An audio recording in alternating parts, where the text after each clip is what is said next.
What's up, everybody? Jay here. Wanted to give a little introduction to this video. Once again, if you checked out my last video I did, the last webinar 1.0, thank you for stopping by one more time. I got another great episode for you. 2+ hours, more crate management techniques, and I even go in depth on how I do it. Please stick around. If you like this free content, please drop a like. Please drop a subscribe. Follow me on my Instagram for more free content. More good things to come from myself. And do not forget to follow me on Twitch. I stream at least twice a week. Hope to see you soon. Today, again, is only going to be about some crate management tips, tricks, just stuff we can actually do together. I set up a really dope Serato crating system that I'm going to show you guys today. And I set it up in a bunch of different ways because I know everyone learns differently and perceives music differently. So I have 3 ways that you can set up your Serato crates and folders in a way that, again, like no matter what you're on, tractor, Serato DJ, virtual DJ, doesn't matter. We can just move forward with whatever technology is going to throw at us next, and you're going to be able to move your library with it. And that's the key thing. Anyone on iTunes, not that I'm going to talk down on the iTunes management tool. I'm just saying you're putting your faith in another software. I don't think that's a good idea. I've even heard recently that if you're in the newer style MacBook and iTunes, iTunes doesn't even work. I could be wrong on that, but I'm fairly certain because I know definitely people have complained to me about that. So like I said, if you are on iTunes, there is no issue with being on iTunes, but I always recommend to have your main crate, and that way you can move no matter what. It's easy to back up. It's easy to move to another software. It's easy to put on a portable hard drive and go to your friend's house and DJ on his laptop. It's just easy stuff like that. And when you do it on iTunes, again, you're just relying on another piece of software, which is also extremely limiting as well. So that's something that to think about as well. I'll give everybody like 4 more minutes and then we'll dive deep. Pause. So today is going to be iTunes, folders, crates, why you shouldn't keep all of your music in Serato. We're going to dive into that like we did last week. And then in-depth folder comparisons and crate management structure stuff. So it's going to be good. Like I said last week, some of you guys saw the promo video I put out for this one here about me talking about having your Serato in music. Again, the reason why I stress this and cannot stress it enough to have a root folder with all of your music inside is because if anything happens to your Serato crates or your Serato or your underscore Serato or your underscore Serato backup, that is bad news for your crates inside Serato. So for people that were not here last week, when I talk tonight, I'm going to be talking in 2 terms, folders and crates. Folders are what's inside your laptop, in your Finder, in your Windows Explorer. Folders. Crates are what's in Serato. And those crates are based on a folder in your computer, whether you're on PC or Mac, called underscore Serato underscore, and that has all of the data for your Serato. Now, if that were to get corrupt in any way, any special crates that you've made would be deleted. Now, if you have your root folder with all of your crates already made all together, that will not happen because your crates mirror your folders. When you don't do that, then you have issues. And I've just seen too many DJs have that issue. Too many DJs where, again, they have that kind of, where they have that main folder, but then they use the downloads, you know, mix and match. I see you, I've seen it, use the downloads. And again, that there's no issue with that. But again, when it comes time to back up your laptop, that's where the biggest issue comes. And again, nothing is worse than getting through a whole backup of your Serato and you put it on the new laptop or whatever you're doing, and you get to the end and you go through the Serato and you have songs missing. Like, that sucks.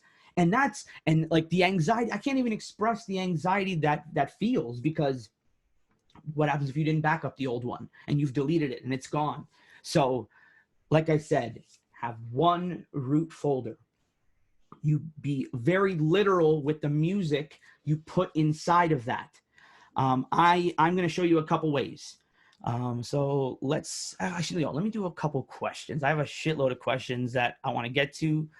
So some of the questions are crate management stuff. Some of them are kind of technical questions on laptop stuff, because some people saw that video.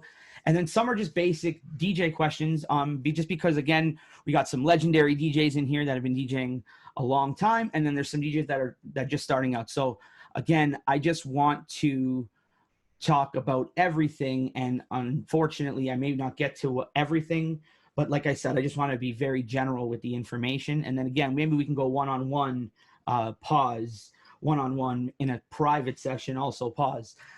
Okay, so let me the questions. How do I create subcrates in a main crate on Serato? So here's the coolest part. A subcrate is technically doesn't mean anything, because a subcrate is like a floating crate, meaning to make a subcrate is a normal crate. You just make a normal crate, and then you can, in a sense, drag the subcrate underneath the folder, which I can show you once I pull it up. But that all you have to do is just drag it in. And then again, there is no difference of crates and subcrates. Your subcrate is something that's inside another crate, meaning if you have a hip hop folder and then you have 90s hip hop, 80s hip hop, breakdance hip hop, whatever you want to do, that is the way it would be structured. So you would not need a right, there's no subcrates. They're all just normal, they're all normal crates. But again, once you put them inside, then it becomes, in a sense, a subcrate. So that is how you do that, and I will explain that. How do I mix songs with fluctuating tempos? This is I don't understand the question fully. So like new music is pretty much on beat because they're making it with drum machines. But if you're talking about some old songs, then I completely understand. And yeah, and like my boy Kid Arctic just said in the chat, you got to ride that beat. Like, and that is something that you need to just practice. And once you're done, practice more, because it takes a long time to just really be one with the turntable. So that is how you do that. Other than that, again, the fluctuating a song would, other than a transition mix, I don't see how a song would fluctuate in tempo. So I'm hoping I answered that question. Do I turn down gigs that pay low or negotiate with them? That's kind of based on you. It's based on what you think you're worth. And I would then go, in a sense, if you have DJ friends, maybe go to the market, say, hey, what do you charge? Not everyone's going to tell you, but someone may tell you. And that would give you a range of what you think you're worth, where other people think they are. And then you kind of put yourself in that gap, and then you go for it and you ask. And sometimes they say no, and sometimes they say, I'll think about it. And sometimes they say yes. So you don't know unless you ask. But again, sometimes a low paying gig is like the best gig because of the networking capabilities. So I think it depends on the situation. With regards to storing and playing music, I was storing music. Oh, sorry, here, it's shortening this thing. I was thinking of storing music on a Seagate 3 terabyte external hard drive and playing most of my music from there by plugging it into via USB. Will Serato read it that way? Will I be able to play music that way? Or does it have to be on the computer hard drive? I'm asking because I'm concerned about saving space. Of course, I use a 2012 MacBook Pro. Yes, the best one, with a 512 hard drive. I'm thinking to add more. I don't recommend external drives, man. External drives are scary unless you're rocking like a T5 Samsung. And like, I know I showed it last week. Like, I'm even rocking it tonight with the with my library that I put together for you guys. Like, this hard drive, like, DJs, please. This hard drive is the fastest hard drive on the planet when it comes to an external drive, SSD inside, USB-C. That's what I recommend. When plugging and using external hard drives, it's always an issue. You know, I know people saying lacy rugged. I mean, yeah, that's good for dropping it. But again, man, when you have to eject the hard drive every time, and like I said, sometimes your music is not affected when you know, unplug it by accident or the power chips out. Sometimes it's not your fault, but when that happens, your Serato file could get corrupt, and that's happened to me. Thankfully, it was very early on, 2007, 2008. DJ and Trinity was definitely there, and he's in this chat right now. Where again, I go to open up my Serato and my crates are not populating. Now, that's a scary thing because you're like, oh my God, is my music gone? Here's the best part. Music was not gone, but the Serato _ was corrupt. And again, that just goes back to that same method that I had back then, that my folders match my crates. So there was no issue. All I had to do is drag everything back into Serato and it populated all my crates again. Although it took a long time and my Serato ran slow for the first 2 hours because while I'm playing music, it's updating. But again, anyone that didn't have their crate structured properly might not even be able to do that gig at all. So keep that in mind when using external hard drives. They're just, again, and I know people say the lacy rugged, which again, for dropping purposes is good, but what about corrupt data? That's my main concern. And again, do you back up your external hard drive that you take? How good is your backup process? How often do you back up? That's another thing, right? So those are all key factors. So I recommend, if you got the 2012, man, you can go all the way up to 2 terabytes. My boy DJ and Trinity just got a 2 terabyte SSD Pro Samsung, and man, like that's all you need. And you got the 2012. Google 2012 RAM hard drive SSD upgrade, whatever that is, man. I'm telling you, you'll find detailed information. DJ Carlos is saying iCloud. Yeah, man, iCloud is wicked. Dropbox, like, I mean, I use Dropbox for a lot of stuff, and especially for all my business stuff. So I pay for Dropbox already. But Dropbox is really good, really easy. You can get your stuff. I mean, I guess iCloud is pretty much the same. But I just find for DJ stuff and transitioning, moving files back and forth, it's just very easy. And again, it's like $100 a year, $150 to, again, not only save all your music, just an extra backup, you know, you also get to share music with DJs and all this other stuff. So the 2012 is definitely the way to go, and I see you have that. So like I said, man, I would upgrade that 512.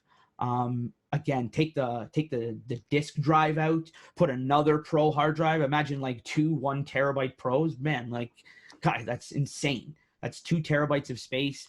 And again, like, that's the way to go. That's what I recommend. Don't go, yes, to go the Seagate 3 terabyte is cheaper, but it's not worth it in the end, man, because it, like, when that happens and when it gets corrupt, kind of like the stress is on. And again, if you don't have that good backup process, which some people do, some people don't, like, I'll be honest, I haven't backed up my stuff in almost a month, maybe 3 weeks. And I've added I've added records to my Serato. So if my Serato crashes, I'm going to lose about 3 weeks worth of work. So, you know, definitely, again, based on your practices, you can kind of play with if you wanted to do the external hard drive. All right, I'm gonna show my laptop here. I'm gonna open up my Serato, and I'm gonna show you how I do the crates, and I think is the best way to do your crates. Here is the 3 crate structure examples that I came up with, that I think is really awesome when coming to managing your library. Now, again, I just made a bunch of random crates and tossed, you know, the music that should be in them. But these are the 3 ways that I think. And again, you can copy my way, you can even remix it. And again, based on the DJ you are, you can customize it based on that. So I think the first way, which is the way I do it, is to go wide open, and be very literal with their genres. As you see here, 80s, 80s house, 80s hip hop, 80s new wave. And again, like there's more genres that you can put in there. I know, like I didn't put all the genres. And then there's like subgenres you can go into as well. But keep in mind, at the end of the day, it's not based on how I do it or how anyone else does it. It's based on how you perceive music, right? If you perceive music a certain way, you need to organize your music that way. Because if you don't, and you get another DJ's hard drive and you don't think the way they do, you're going to have an issue. So the best way and the easiest way, and especially to not screw up your crates, is to have everything match inside Serato. So this is the one way. And like I said, within these crates, are the respectable genres of music. I even went to the 2020s. And again, like in the 2010s, people might say, holy geez, Jay, that's 10 years of music of rock in one folder. Again, based on how you play and based on the parties you play, that may be unruly. That may be too much. It may be too much content if you play that genre a lot and you dive deep into that genre. So you may have to break that down. But again, someone that doesn't play rock a lot, this might be a good way to do it. And same thing with a lot, like soca is definitely a good one, good example, right? It's I don't want to say it's seasonal because everyone's gonna get pissed, but you know, it's very year based. And like I remember being doing this Kitty's Carnival thing with DJ and Trinity and playing like soca from 2 or 3 years before like that year it was. And it's like people were like really getting up like, man, why are you not playing 2007 soca? Like, what are you doing? So I remember that very vividly. So again, based on how you play, based on the parties you play, it's always good to just keep everything wide open. Now, I kept everything the same in the second one, but I changed it up just a tiny bit based on how you perceive music. The second one is based on years. So in the I'll do 1980s because there's a lot, but like in here, now you put all your 80s crates in there, right? So this is a way to kind of condense your library, but again, you're still keeping it in this main Serato crate, right? All your music is in this crate. But as you see here, you go to the 70s, disco, funk, rock, right? Maybe the first way I showed you is too much and you're like, holy crap, Jay, I got to scroll for days to figure that out.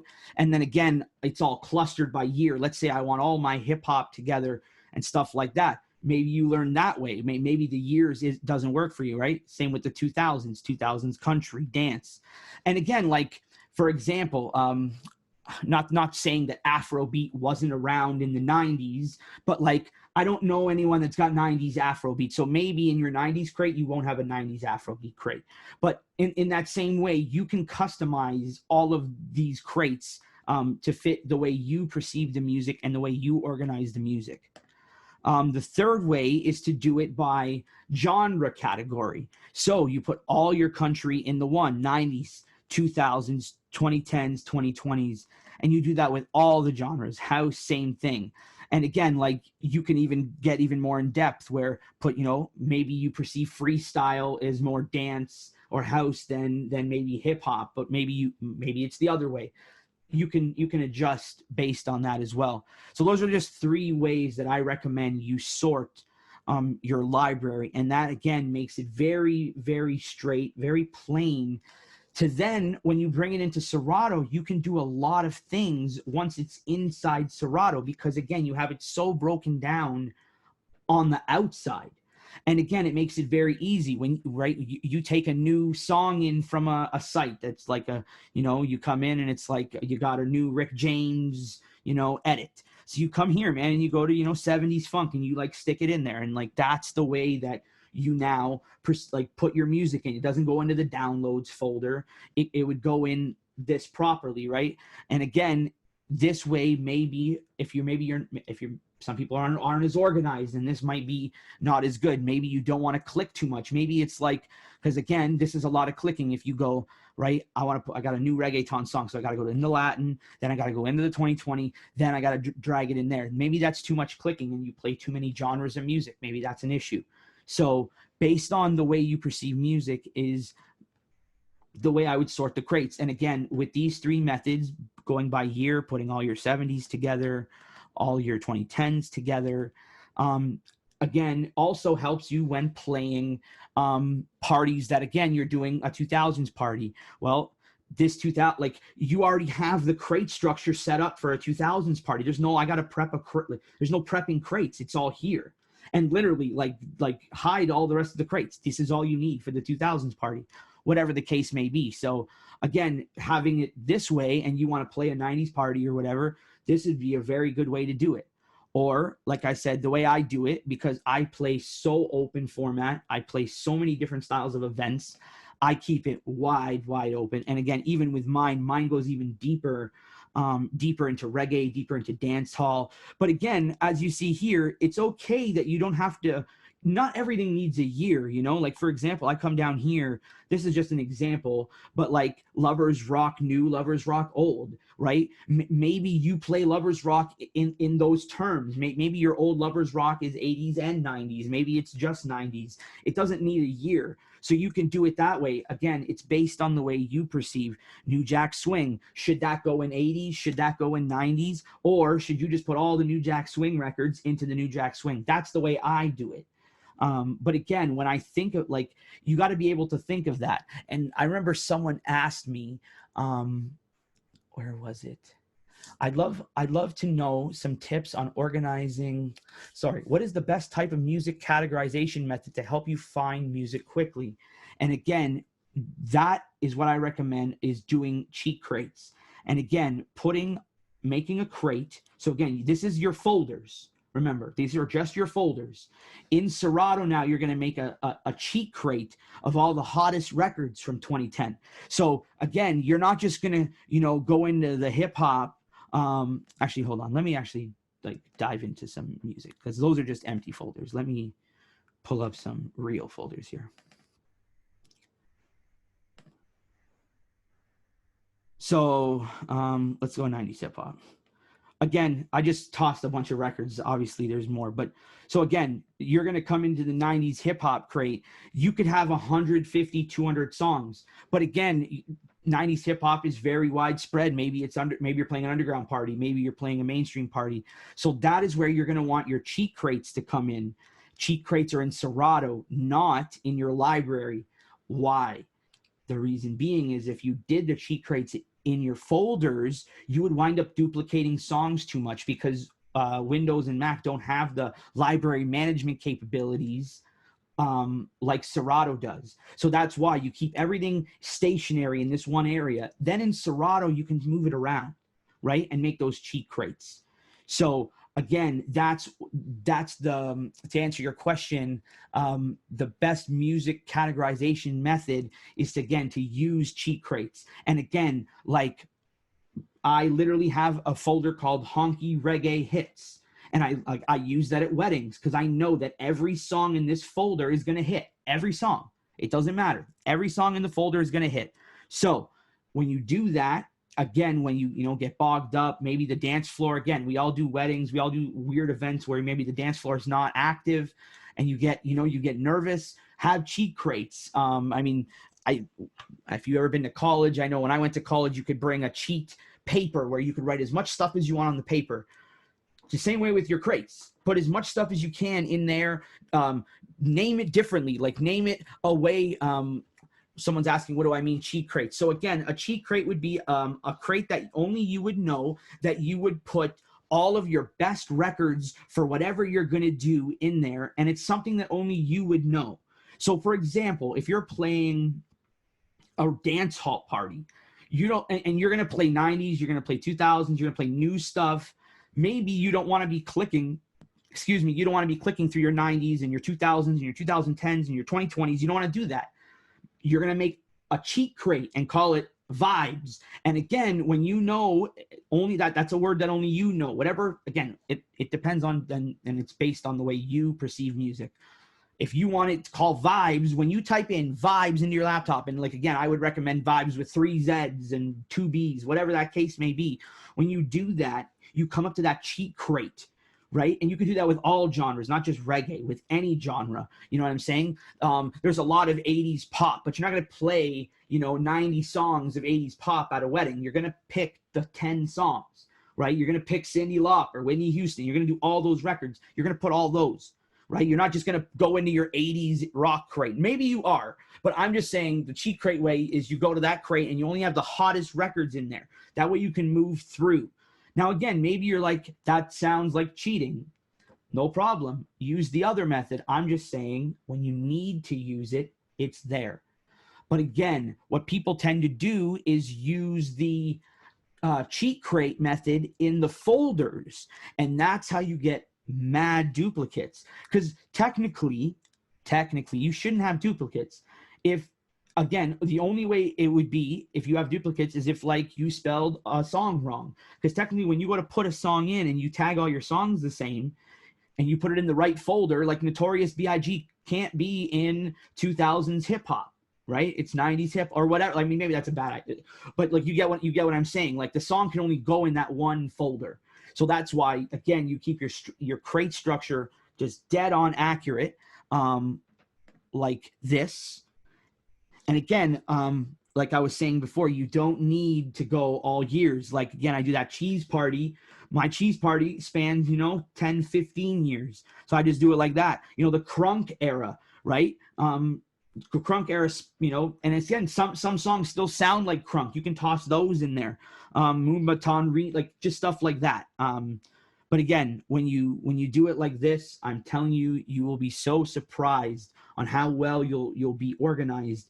And then again, all the work gets done in Serato, with your sub crates and smart crates if you have them as well. I'm going to show it one more time. So this is, again, the wide open format. This is where, again, you get very literal with your crates, extremely literal. Again, like here, 1950s doo-wop. I actually have a crate like that. Not like that's real crate. And again, you put the very literal songs of what they are in there. And again, one, that'll save your duplicates, and two, keep you very organized. So that's the first method, wide open, put everything all in one folder, all back to back. No sub crates in anywhere here, meaning there's no folders within folders in this. This is just all straight single folders. Second method.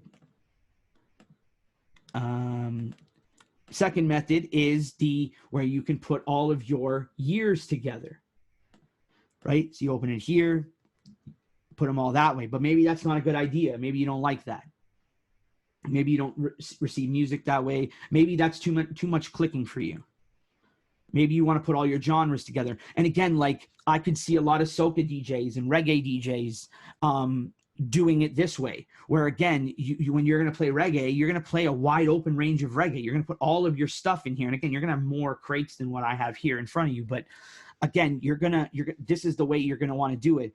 Because again, maybe you're going to play like 6 songs of the 90s and 6 songs of 2000s and then move quickly to 2010 and then 2020. So when you're doing it this way, you can categorize them. And then again, once in Serato, if they're all in the sub crate and you activate your include sub crates in Serato, now you can see all these records very easily.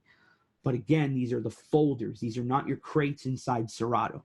So let's pull up Serato. So this is how everything that I just showed you looks in crate format. And yes, like holy, that's a lot of scrolling. That's a lot of scrolling, but here is where it can get, cool, right? We can make, the 1950s folder, right? Or the 1980s folder when we get in here. And then again, you can almost, like the question was asked, how do you create a subcrate? So for example, let's put all of our 1970s. So again, we're going to create the 1970s, and then we would drag them all in here, right? So now this is a subcrate of the 1970s. But again, in our Serato, it's not like that. In our folders, it's not like that. It's just like this in Serato. When I move these crates, the songs physically don't move, right? So again, not to stress enough that again, when you keep it this literal, you literally will not have duplicates, because once you add stuff in, unless it's spelled differently, or again, it's a different edit, you will really save yourself when you make all the music literal. Then when you want to have specialty crates, then you can do all that stuff within here. And again, create a new crate called Vibes,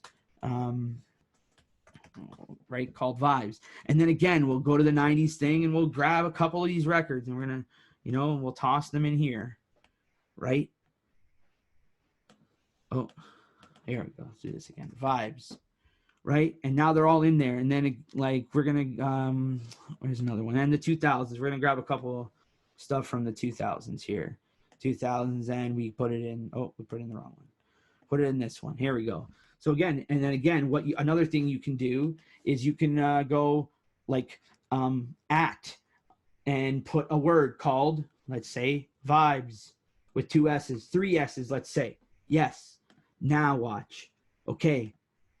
When I go here and go all, and I type vibes, a lot of things is going to come up, right? Watch.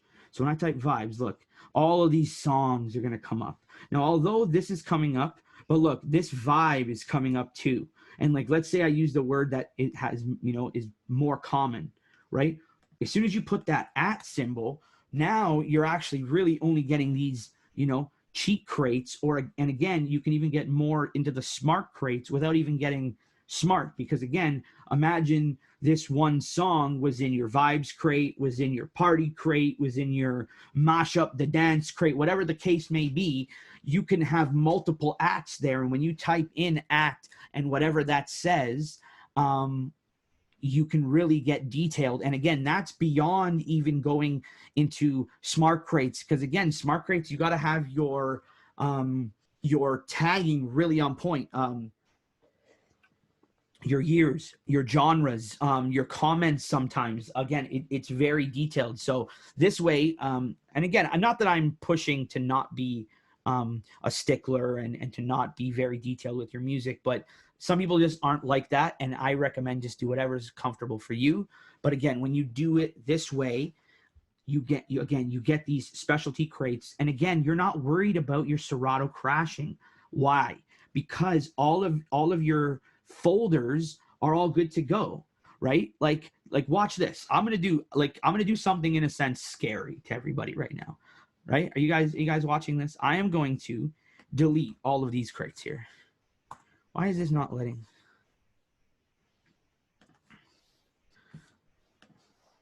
I don't know why I can't delete these crates a lot easier, but hold on. Watch. I'm gonna show you how. Look, see, these are all crates. These are all crates that you set up. Gone. Look at this. All right. People are getting anxiety right now just seeing. I'm like just deleting everything. But again, I'm not worried about all this work I just did, because all of my crate structure is all of the same, right? Full send delete. You got it, Mixie. Full send delete. Now, watch. I come over here. I'm going to come out of the Serato, right? I'm going to come to my PC. Now, again, I'm using this on an external hard drive, but let's say it's on internal. It works the exact same way. I go into my Serato crates, right? Everyone can see this, right? Everyone can see this. And again, my underscore Serato is crashed. It doesn't work no more. It's done. It's deleted. The backup didn't work. Your crates are gone. But no, they're not, because you just do this. And you grab all this and you drag it all the way back. And look, all of your crates get populated again. Now, tell me if iTunes can do that. iTunes can't do that. iTunes has your stuff in the music.itunes folder, and the media, in the music. Then it breaks down. iTunes doesn't do that. Like, I just deleted all the crates, all of them. Now, again, nothing's populating because I don't know if you can see the bottom of my screen, but it's scanning. Now, again, it's going to take time. Like, this is not going to be a quick thing. But again, I didn't lose anything, and all my crates are going to stay the same. So that, again, is another reason why your folders match your crates. There we go. See? And again, all of that work I just did with the vibes, right? Now I go Control F and I type in vibes, and look, oh, now they're there, right? I did that. I deleted all the crates out of Serato, and then I added them all back. And look, all of my cheat crates are still there. iTunes doesn't do this, people. Like, I'm sorry. It doesn't do this. And again, when you're putting your faith in something else, issues are going to happen. And again, maybe you're okay. Maybe you're thinking, Jay, sorry, iTunes is better.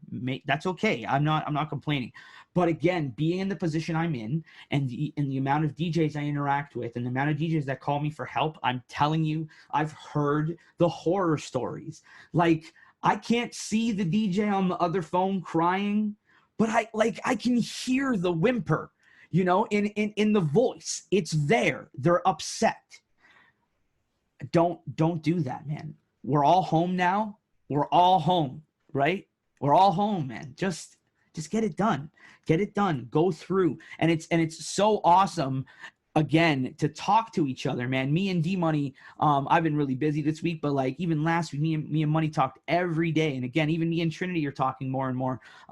Talk to each other, man. Like let's help each other, because again, it doesn't matter if we all have the same library. Everyone's different, right? Everyone's going to do it differently. So let's help each other be better. And again, I know a lot of DJs don't like to answer questions. I'm not like that. I'm not like that at all.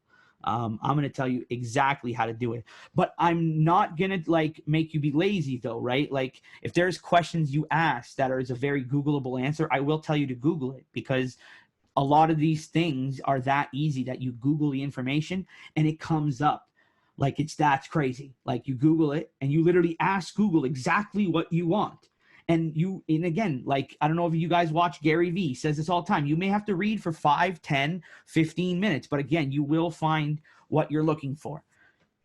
Okay, so let's stop sharing. I'm going to answer a bunch more questions here. Boom. Okay.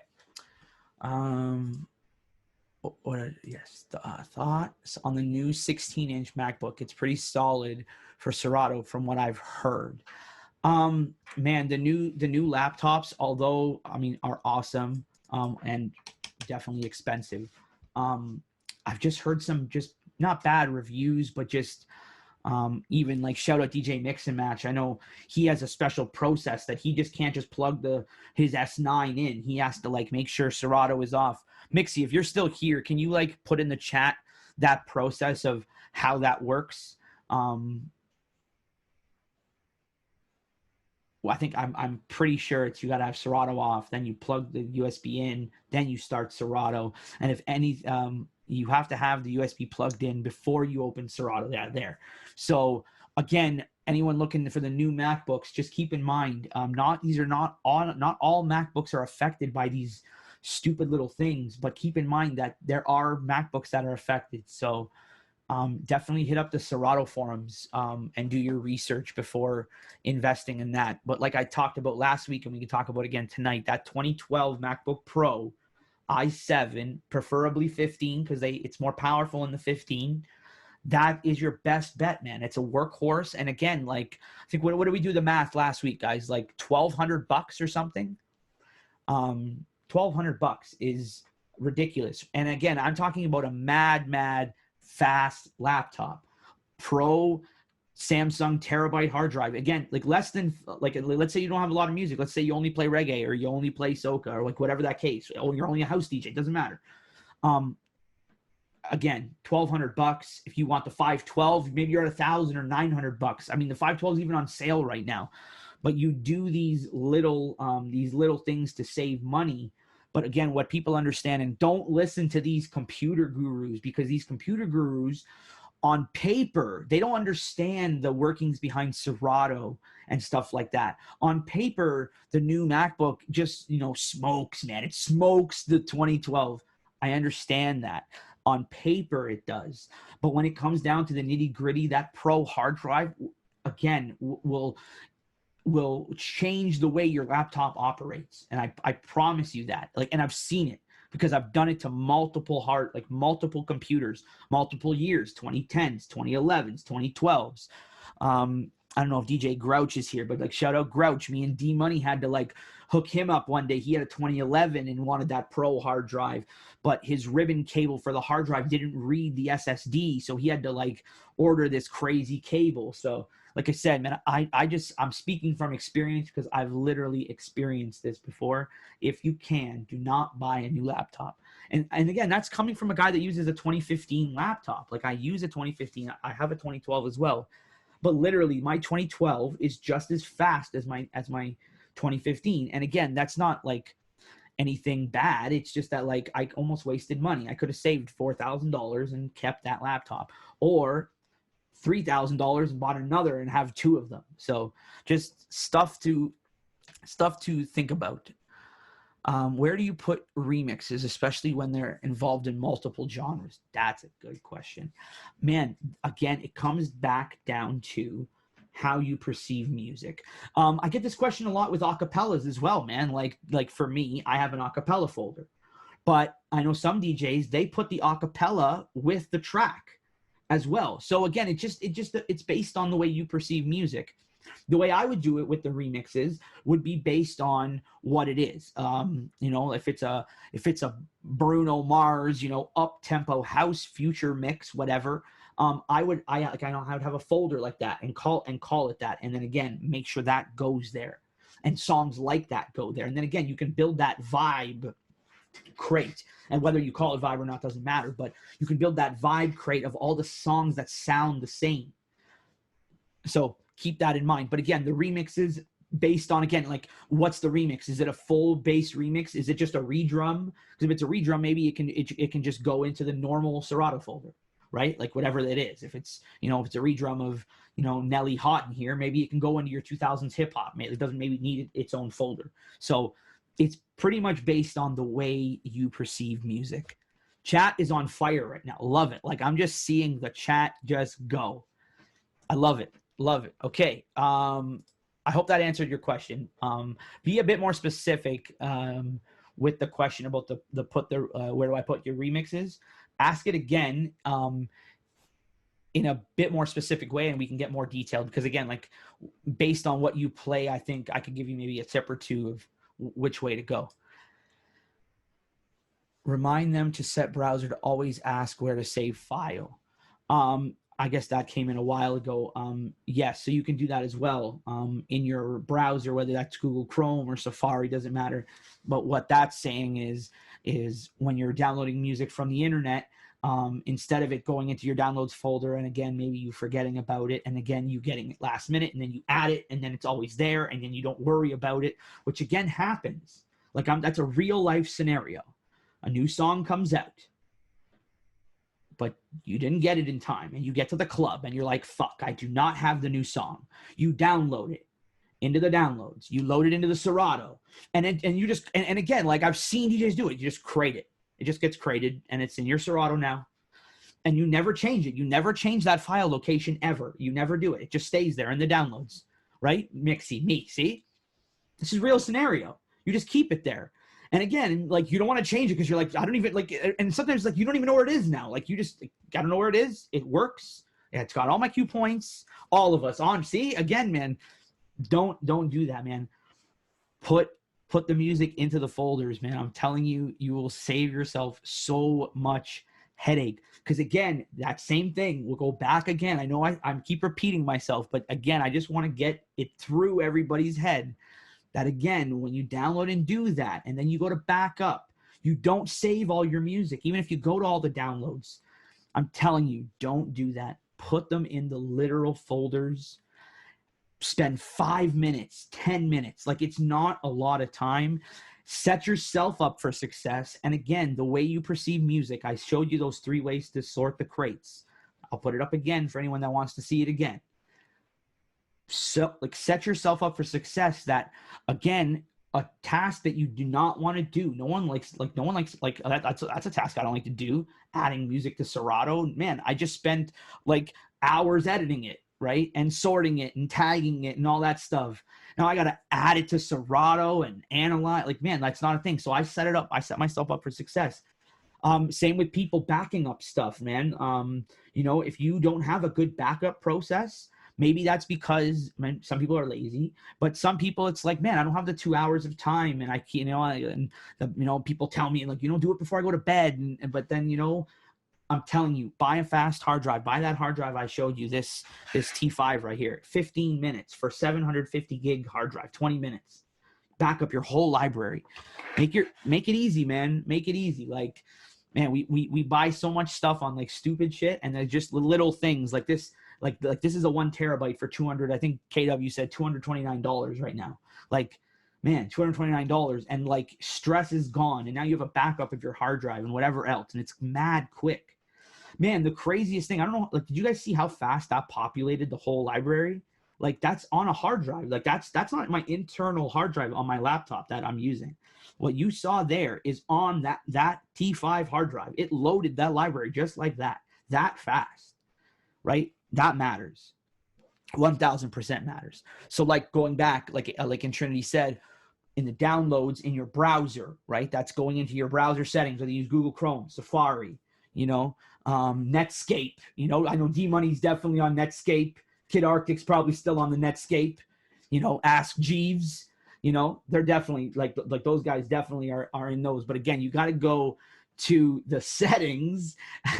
You go to the settings and you make it say always ask where to save the file, and that way when you're doing that you can kind of guide it to the right folder. Don't be lazy. Or again, be lazy and then take 1 hour a month, 2 hours a month, 3 hours a month, and organize it properly, right? Like, you can do that. You can be lazy, but again, if you take your time, and then again it doesn't get done, that's what happens, and then it gets stacked, and then you look at a problem like, oh my god, I have a lot of records now. I have a year's worth of music that is not sorted, and that's anxiety. So set it up properly. Do I use smart crates? I do not use smart crates because the stuff I want to do, a lot of my stuff would be year based, and I don't want to take the time to do that. And I literally, funny enough, was talking to P Plus and starting from scratch, and I heard, this is the craziest thing, every song pretty much in Scratch's library has the right year. And I was like, what was the secret? What was the secret to doing that? Because like I know me and Stoiv always talked about Spin Tools doing it, and we talked about it last week, right? We talked about it last week, and someone just said it. The secret is Discogs, but the secret is he searched every single file, like Cyndi Lauper, Girls Just Want to Have Fun. You search it on the laptop, there it is. Okay, now you go on another laptop or whatever, and you go Google Discogs thing, and then find it, and then type it in, and then you do the next song, and you do the next song. And I don't know how many genres of music you play, but that's a lot. So smart crates, again, are based on very detailed information. Years being an issue, and again, even with Discogs, now again, a veteran like starting from scratch, because again, I said, man, you got to be careful with Discogs because of the years, and again, he explained what he did. But what I'm saying is even in Discogs, if a compilation album dropped in 2007 but has a song from 99, the file will show 2007. And this happens in iTunes too. Like, not just like iTunes, Discogs, it happens a lot.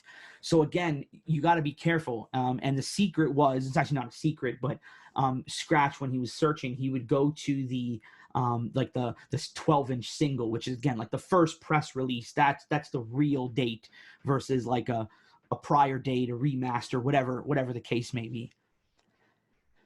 Trust, have been doing that with P Plus, and yeah, telling you, man, like it's a long while. It's a long while. So again, the question was, do I use smart crates? So the reason I don't use smart crates is because I don't want to get that detailed, and to be honest, not that I want to say I'm lazy, but like I spent all day editing. I do not want to take the rest of the time I have in free time, or to use to sort my music, to go through and tag like genres individually. Like, to me, that's not important, because that's not the way I see music, and that's not the way I play. And for me and my style, it doesn't affect me. But if it affects your style and you're a detailed person, the smart crates is really wicked. And if you're not familiar with that, with the smart crates, a smart crate is a crate in your Serato that you set up, and it has attributes that it looks for within the tags: a song title, the comment, the genre. So again, if you're looking for when you add a song in, and the song has, it's like you're saying, like you want to make a 90s hip hop, so you literally put the genre has to be hip hop, the year has to be something in 1990, and you'd be that literal, and then songs automatically populate to that folder. Now, the issue is when doing that, if your tags are not accurate, keep in mind you can have multiple smart crates. If your tags are not accurate, that means that file that's tagged wrong is wrong in multiple crates. And again, when you have multiple crates and multiple songs wrong, and that could get even scarier. So I don't do that. I do, again, like I was showing, the @ symbol, and I can name multiple names of cheat crates or party feelings that, again, that come to my mind while I'm playing, that I can go to that specific thing that I want to do, that only I know. And it opens up crates that only I know and I recognize. So it's the cheat crates or the cheat sheet method that I really recommend. And again, there's a lot of DJs I'm seeing. There's wedding DJs in here. There is club DJs, corporate DJs. That goes for everybody, man. Especially if you're a wedding DJ, you should have a million cheat crates. A million, because, man, like, we've all been at the wedding that throws you that curveball. And you don't want to get caught off guard. But if you got those cheat crates and they're like, yo, I need this. And you're like, yeah, I got the crate, man. Ready to go. Click it. Done. So keep that in mind. And again, the smart crates, just, again, you got to be very detailed. So if you're not a detailed person, keep that in mind. Why can't you cut and paste from one folder to another? MacBook 2012. I always have to copy and paste and go back to my incoming folder and delete the songs just moved. Why can't you cut and paste from one folder to another in MacBook? I always have to copy and paste. That may be a permissions thing. Stoivo, is Stoivo still here? Stoivo, did you understand that? Why can't he cut and paste versus copy and paste? I'm not sure, but if you keep in this chat, I know my boy Stoivo, who works for Apple, and he's very much a tech service for everybody. He knows this answer. It's a Mac thing, he's saying. See, he knows the answer. Also remind them to take off copy files on iTunes media folder when adding to library in iTunes. So what that means is let's say the song is in your downloads folder. So you've downloaded the song, then you add it into your iTunes. What Trinity is saying here is, if you, in iTunes management, if you have copy files to iTunes folder on, what it's going to do is it's going to keep your download, like that file, in your downloads folder, and it's going to make a new file in your iTunes. And again, that's double. That's wasted space. Extra, you need to grab Extra Finder. Adam, explain that more. I've never heard of that. That sounds cool.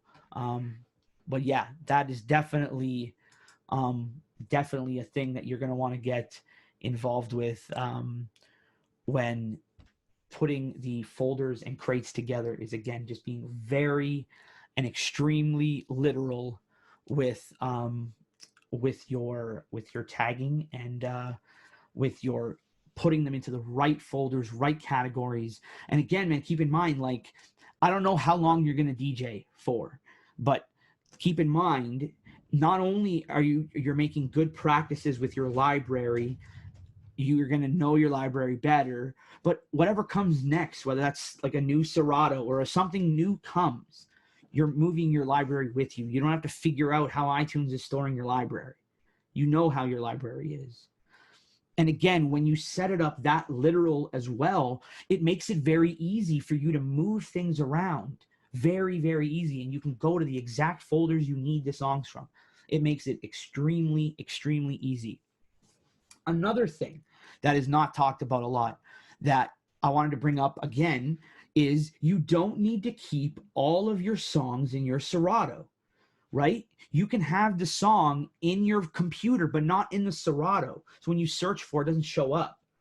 Again, I used the example last week. Some of the wedding DJs in here, the ERG knockout hits, right? When using those, I don't put them in Serato, man, because it's just like 3,000 songs or 2,000 songs of just, I don't want that. So I keep it outside, right? And again, when you keep stuff outside of Serato, and again, you only use it when you need it. Again, a request at a wedding, a request anywhere, I'm telling you, it'll be much better because it won't cloud your vision. And I know someone asked earlier, is Music categorization method to help you find music quickly while you're DJing. And again, that's answering in a sense what it's saying. You want to be able to find music quickly. How do you find music quickly? One, you got to be organized. That's the main thing. It needs to be organized. Two, you want to find music quickly, use words, phrases, subfolders, cheat sheets, whatever you want to call it. When you need stuff like that, all you have to do is put that in, right? You put that in, and that's how you find music quickly. And no one's going to show you that, and no one's going to tell you the right word to use. It's your word, right? Like I explained last week, when I'm playing, Lovers Rock, my Lovers Rock is called Rockas, and I literally spell it with like 2 A's and 2 Z's.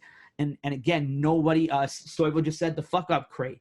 And Stoivo, it's funny enough, it's called, it's fuck the club up, FTO, whatever, FTUP or whatever. I have a thing. And again, it's just a record, like a crate that I can just run through a bunch of records, like let's say I'm having a smaller set. I'm only playing 20 minutes. It's stuff like that. It's an unlimited trial version. Someone email me whatever Adam is saying, because it's going so fast. I cannot follow the chat. Whatever he is saying, one of my friends who love me, email me whatever he is saying. I want to dive in deeper to what he is saying. I'd love to know some tips on organizing soca dancehall crates, especially with rhythms. Well, that comes down again to the parties and styles of parties you play. I always recommend you keep the rhythm name separate from the tag, from the file name, the artist, and the title. Not calling out any names, but I've seen some reggae DJs with some pretty bad tagging, like some really bad tagging, some like Burning Man tagging, like bad, or popcorn instead of popcorn. I've seen it. Like I've seen these things. So you want to be very literal. So we'll talk Burning Man. Yeah. So like what I meant by Burning Man is like the place where they got they probably Googled it and YouTubed it, downloaded it, and like a track 2, or again, like the person who they got it from also labeled it wrong and they don't even know, and they just sent it on through. So the key thing to do is make sure all of your labels are correct. And then again, it depends on the party you're playing, because depending on the party you're playing is how deep you'll go. For me, I have a honky reggae hits folder, and what that does is that's all of my, for lack of a better term, that's my white people reggae music. And again, every song in this folder, I can guarantee that I can look at someone and say, that person's going to know this song, right? It's the Get Busies. It's the King of the Dance Hall. It's the Fever. It's that stuff. And again, like what I'm saying is that's a cheat crate. Like that's just another example of a cheat crate. As a proud Jamaican, I do not get any music from my fellow country. Dude, agreed, man. It is scary. It is scary. Another thing, coming from an editor standpoint. So again, I talk to a lot of the reggae artists and producers in Jamaica for when I'm doing my New Rhythm Mondays. And man, like I'm talking about the engineer and producer are sending me songs that, again, the file names are atrocious, just atrocious. And I got to like almost listen to the song. And sometimes I've had to be like, again, that was my bad. I came in, I didn't label it when I saved it. And now I got to listen. I'm like, I don't even know the artist of this song. So the key thing is to, one, have your tags ready to go. Jay's crates, Jay's cheat crates. I could put some cheat crates together for you guys. That sounds like an interesting thing. So the rhythms, keep rhythms separate. Always keep rhythms separate. Whether in album, whether in comment, doesn't matter. Keep them separate. And then again, based on the party you're playing, sort it that way. Reggae, again, very, I would say seasonal, and actually that's a bad thing. Like very, again, my reggae, I have it broken down like early 90s, late 90s. My 2000s I keep all together for some reason, which doesn't make sense. And then in 2010, I start breaking it down even more, like the 2010 to 2020. So again, when you break it down that way, again, it's based on the parties you're playing. If you're only playing new parties, and you don't play heavy dance hall, heavy reggae, heavy soca, you're not going to want to go in depth that much, because again, the parties you're going to play, the crates I'm talking about are going to cloud your vision. So you want to organize for the way you play. And again, you can have multiple cheat crates. Oh, and again, keep in mind, you can have multiple cheat crates of the same thing, but it just changes, right? You can have a honky reggae hits folder, and then again have another folder with, again, like all of the honky reggae hits, but it's called something different. But again, because it's not real, it's not a fold, like, sorry, it's a crate, it's not a folder, you're not duplicating shout out Timber, we're not duplicating the song. So you can have multiple folders, not multiple folders, you can have multiple crates with the same songs. So keep that in mind as well. And again, you can have another way to do it. Write this down. Do like 90s commercial, 90s, bashment, and then 90s like whatever deep down, but like spread it out that way, where it's like, these are the records everyone's going to know. These are the records that still everyone's going to know, plus more records when you dive a bit deeper. And then these are the records that it's like, the party, like this is a special party. That you're going to go into this and dive really deep. And that goes for all genres, not just reggae, soca, pretty much any genre. Like if you set up your crates that way, that's also success. Rock folder, commercial rock, whatever that next folder, I don't know what that's called. You got to figure out that next term that you understand, that again, this folder is not only commercial, it has some other stuff as well. And then a deep folder. And again, 90s hip hop, same way, commercial. You're going to have your biggies in your commercial stuff. Then you're going to go a bit deeper, and maybe you can have, your, I want to say like Tribe Called Quest, but again, like not saying again, commercial is also a conversation, but again, keep that in mind. Your commercial, let's say Tribe Called Quest is on in the commercial. You have your biggie in your commercial, then Tribe Called Quest is the next one. And then you have like in the third one, which is like your underground or deep 90s hip hop. That's like your Juru the Damage and stuff like that. So keep that in mind as well. You can do that with multiple folders and genres of music. So keep that in mind. You can, as long as you think of what that name is, and again, you can go back to that name when you're in a pinch, that will really help you and your workflow and your music flow while DJing. Any other questions? Actually, I just saw one come in. When tagging your MP3s, what version of ID3 tag is the best version? I think I use version 3 or 4. Spin tools. Yes. Do I have both Tims? I have both Tims in here. This is rare form having both Hey Timber and Stoivo here. ID3 tag. Someone put ID3 tag question mark. I'm not sure if you're asking the question of what is an ID3 tag. I can go into that as well for anyone that doesn't know. The ID3 tag is what Serato lets you see inside. So when you're looking at your folders and you're looking at your songs, the ID3 tag is the information where the artist is, your song title. And again, these are the headers, right?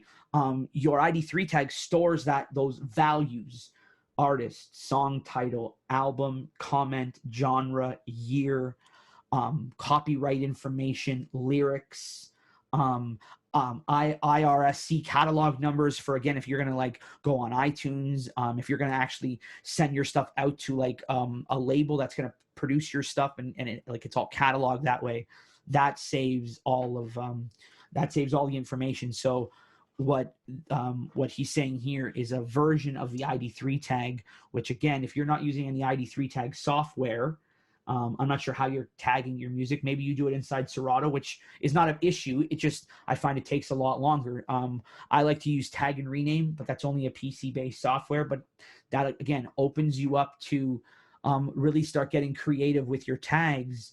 And again, you can, in a sense, batch that. So again, you can do a whole crate and change it. And again, you can do this in Serato as well, but there's a lot more tools within the ID3 tag, the ID3 tag programs. Mac is still hard. I mean, I'm sure someone is going to say a Mac one in this chat right now, but at the end of the day, the best ones are on PC, like hands down. Like nothing at all beats a PC ID3 tag editor, because there's the main one, which is tag and rename, but there's a couple others. But like with tag and rename, you don't need any other software. A lot of these other ones on Mac only do certain things. They only allow you to rename certain things, and you have to download something else. Another program will allow you to, capitalize your whole library, stuff like that. That's the thing on the Mac. Like, it's a lot of little programs that help you along the way, where if you use a PC software, the tag and rename or anything that fit in that realm of that program. And again, there's a ton of programs. And again, a lot of these are free. Like, this is not a paid software. This is free software, like just made by nerds like my boy Stoivo. Spin Tools does it. Well, people are waiting for the Spin Tools, Tim. So that's another thing. Follow Spin Tools. I don't know if you're aware of Spin Tools, but me and my boy Tim are scheming up a good software that's going to help you remove duplicates and really help you tag up your Serato. But until that happens, it's always good just to practice proper library management. And again, not to hate on Tim, but Tim will help you get really deep into your library and change things. But it's still your library, and for you to physically move songs into those folders, I know D Money, I don't know if he's still here. Yeah, Money's still here. He can attest to that completely, because I know he's been for a while redoing his library. When you're physically moving those songs, and again, like, he's been DJing since the 90s. When you're physically moving those songs, it's like you're dusting out the cobwebs. It's like spring cleaning, right? Like, when you're putting and making those new, even if again you're not even going to change a lot of folders, but just again dusting off those cobwebs type deal and moving songs and seeing songs again. I'm telling you, man, I'm telling you, you'll become a different DJ, because again, you're recycling. And again, when you set up the way I've told you and you have it very nicely organized, once it's like that, you can do a lot of things, because everything is so organized, and you can go exactly to what you want because you've named it exactly what it should be. And again, I'm not using literal examples because there's so many, right? Like 90s reggae, early 90s reggae, mid 90s reggae, like whatever, however you do it. I'm not saying there's a right way, but like when you name it like that and you put them in that way, I'm telling you, you will see a complete difference in the way you DJ and your management style, the way you do it. And again, like, once you start doing that, you start learning your library, you can, again, live testing and test special crates. And if that doesn't work, you can go back to the drawing board. But again, testing that and doing that just makes it more and more. I remember DJs like Scratch and like P Plus and a lot of those guys used to play like 7 days a week. I just remember, like, these guys knew their library so good, and it's like, why? Because they were playing their library every day, and every day was different. And every day you're going through your library, and we're not doing that anymore. And maybe some people are, like I know a lot of people. I've seen a lot of big DJs in this thing. Like, maybe you are playing 3, 4, 5 nights a week. But again, when you start going through, start dusting off some songs, man. And again, it's those special songs that you're like, damn, this is gonna like, when you're going through and you're like, I know this record's gonna hit. But then you get this record and you're just like, fuck, this record is going to change the party. Like, when I play this record that I just found, it's going to change the party. Not just like the whole night is going to change when I drop this record. And when you go through your files, like the way I'm telling you to do it, you'll find a lot of those. And in multiple genres, and whatever you specialize in, whether you're wedding DJing, whether you're corporate DJing, doesn't matter. Club DJing, radio, doesn't matter. Sort your files the way you want, the way you like, and I'm telling you, make it easy for you. Like, that's the key thing. Make it easy for you. Like, I'm going to share it again. Y'all want me to share it again? You guys want to see the crate structure again? Put some yeses in the chat if you guys want to see the crate structure one more time. Okay. I got a couple more questions. We're gonna go to 10. Keep in mind, keep asking questions. Don't ask questions in the chat if you really want them answered by me, because again, you guys talk a lot. Not that's a problem, but it's hard to follow a chat, and I'm only one guy, so I don't have a moderator. So it would be awesome if you direct your questions into the Q&A portion, which is at the bottom of the screen. If you haven't heard me say that already. I'm going to show my laptop one more time.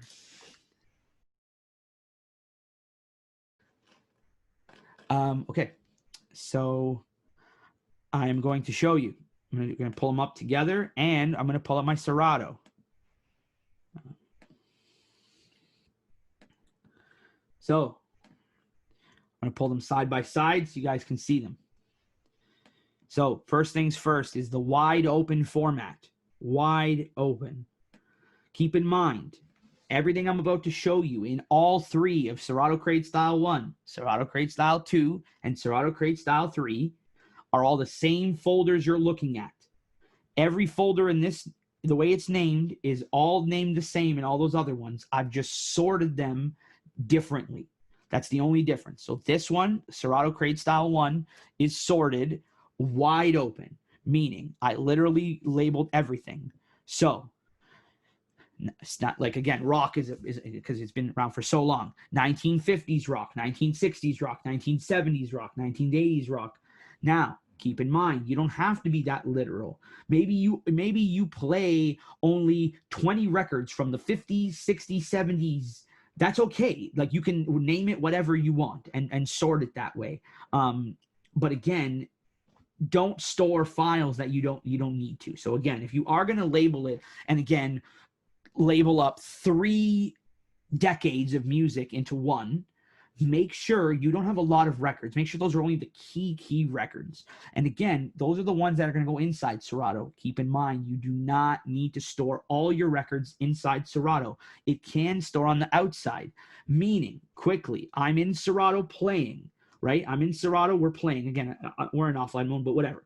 We're in Serato. While playing, I come out, I minimize this, and like, let's say like all my music is like right here. I can come here and search for the song that someone's asking for without searching in Serato, because I know it's not there. You can do that. You don't have to cloud and put all of your rock music and all of your country music inside your Serato. You don't need to do that. You can store a lot of it outside and just keep the hits inside. And keep in mind, nothing stays the same as you play, and more people are like, hey, you have this song, and you watch, right? Again, like, country is a perfect thing. Like, I don't know country, but I watch people play country, and I watch songs the way they play, and I make notes, and I email myself, and then I make them in my crate.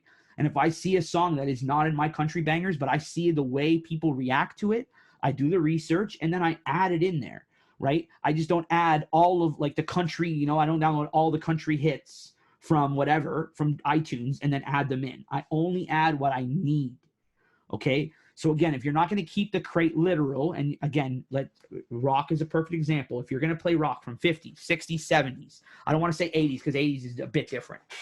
But if you're doing that and you're going to cluster 3 decades together, you're not going to want to have 900 songs from the 50s, 900 songs from the 60s, 900 songs. You're going to want very little songs. 50 songs max per decade, I would say. Because again, think about it. Like, how much 50s records are you going to play in one night? Like, if you're playing more than 50 50s records, again, which is not an issue, but I'm saying if you're playing more than that, then like, you're like, this crate style doesn't match what you're doing. So obviously, again, that's why I'm saying it's based on the way you sort. Okay, so again, this one is the wide open format, and as you see, 70s rock, 80s rock, 90s rock. And again, the way you do this is no easy way. The way you do this is you go, whether on PC or Mac, and you create 50, 60, 70 untitled folders, or new folders if you're on a PC like I am. You create 70 untitled folders, and you go through and you label them. And you go 70s rock, 80s rock, 90s rock. And you do that. And again, like, do that, like, just like, again, you don't need music in it, just empty crates. But this is the crate structure that is going to, that is the foundation of your Serato. Okay. So again, when like, just again, if you're a construction worker, again, I'm not that my friends are going to laugh at me because they know that I'm definitely nothing to do with construction, but I know the foundation of the house should be the strongest portion of the house. If this is the strongest portion, it should be your library. So I got to jump. Thanks, Jay. Stoivo, yes. Thank you for stopping by. Appreciate you. So again, that's the wide open. But again, you see how much I'm scrolling? That's a lot. I'm an open format DJ. Maybe you don't play as many genres as I do. And again, that's not a knock. That's okay. Maybe you want to do it this way. Maybe you want to cluster them and so again, so your 50s, and again, there's more, obviously you can put 50s rock. I don't have it in there, but 70s, same thing. You can put all your 70s in there. And when you cluster them like this, you cluster it like this, it allows you to, again, not scroll so much. And again, when you're going to do, let's say, an 80s party, you're going to work on your 80s. And that's another thing. When working on your music, don't work on everything. Focus on one thing. And it's a lot easier to focus and go into your 80s. And imagine spending a week on just 80s. Think about that. 3 hours a night, 2 hours a night, 5 days a week. Even take the weekend off. You get 10 hours of just 80s crate work. Like, think about that. Like, that would be amazing. You could literally do everything. And that's not overwhelming, right? It's 2 hours a night, and you start with whatever, like dance, right? 80s dance hall, and then 80s freestyle, and you go through and you tag it better. You know, if you play with caps, you make it caps. You tag everything. You queue it up, man. Queuing up is key as well. Ellery, thanks, man. Thanks for stopping by. You queue it up, man. Like, that's what you do. And again, when you do it, you like, I recommend dealing with like the smallest crates first, right? Like, I imagine the 80s freestyle crate, I mean, depending on how deep you go, would be a quick crate. Like, that's a quick crate that you could clean up, I think. Anyone in this chat right now could do certain crates very easily. 80s freestyle is for sure one, right? But I wanted to go into how to get rid of some songs. And I know we did it last week, but I didn't have the proper library set up, but now I have my proper crate structure. So if you're on your library right now, we're all going to do this together. You're going to open up Serato. You're going to go to the all folder, right? The all, or Control F, which will then open up your all folder. Okay? We're all doing this together. What this does is you're looking at your whole library. Your whole library. Everything in the library, everything you have. And the way you get rid of unwanted songs is you click artist at the top. And what this does is it clusters all the artists together. And the easiest way to do it, and I don't care if you've been DJing 20, 30 years, this is very easy to do, and we all have bad songs we shouldn't be holding on to. The easiest thing to do is, while you're watching TV with the wife, while you're doing whatever, you scroll through and you find artists you don't recognize, right? 300 pounds of goo-wop. Like, what is that? That's getting, like, it's easy. Well, here we go. Control Shift Delete, or Command Shift Delete if you're on a thing. Like, what is that? It's very easy, man. You go through. It's very easy to just find artists that you've never heard of. Again, when you go through, you find things that, like, oh, wow, like, that is a corrupt file. Corrupt file contains invalid audio data. So I'm going to Control Shift that as well. Control Shift Delete. That's gone. And again, everyone is different. Like, you know what I'm saying? Like some people may look at Aaron Hall and not like, your Aaron Hall's getting deleted. Some people are going to be like, what? Timber says never delete goo-wop. No, delete it, man. Again, but like, let's say you never played Aaron Hall, and again, that's not a knock to some of the younger DJs in here. Maybe you're never gonna play Aaron Hall, so why store Aaron Hall, right? There's nothing wrong with storing Aaron Hall, but if Aaron Hall has 1, 2, 3, 4, 5, 6, 7 records that's taking up room, and if you're never gonna play it or only gonna play it once, don't store it, right? So again, this is based on you personally. This is not based on my opinion. The songs I remove from my laptop may not be songs you remove from your laptop. But again, when you go through, you'll find artists you've never heard of, right? But again, keep in mind, like for example, Alex Kenji showed, like, I know these came from Back and Forth. I already know this for a fact. Back and Forth gave me some soulful shit. I know for a fact these are from him. But again, maybe you don't know Alex Kenji that well, so you delete it. Parties are better when DJs play Aaron Hall. Well, I agree, Dave. I agree. But again, keep in mind, anything you do not recognize, anything. And again, it's very easy to go through an artist. And again, don't think about it, right? Don't think about, oh my God, I'm like, don't. Delete the song. If you've never heard of the artist, delete the song, please. Here's another thing. It can just be moved out of your Serato and into your recycle bin. And then once you do all that, if you have anxiety about removing stuff from your library, it's okay to take everything out of the recycling bin and store it on a hard drive, right? Like, that's okay. I'm not saying delete it forever. I'm just saying get it out of your Serato because it's taking up room. Like, it's really taking up room and clouding your vision. And if you want those crates and you want to access songs quickly and play quickly, you have to have the stuff organized. And again, you have those specialty crates that only have the shots, the hits, the bangers, whatever you want to call them. You need those specialty crates. And again, a specialty crate is not just having the songs, it's queuing them up properly, having the loops set properly. It's a lot of factors. And again, the reason why I say have the cheat crates is when you make that cheat crate, there may be only 40 songs in that cheat crate.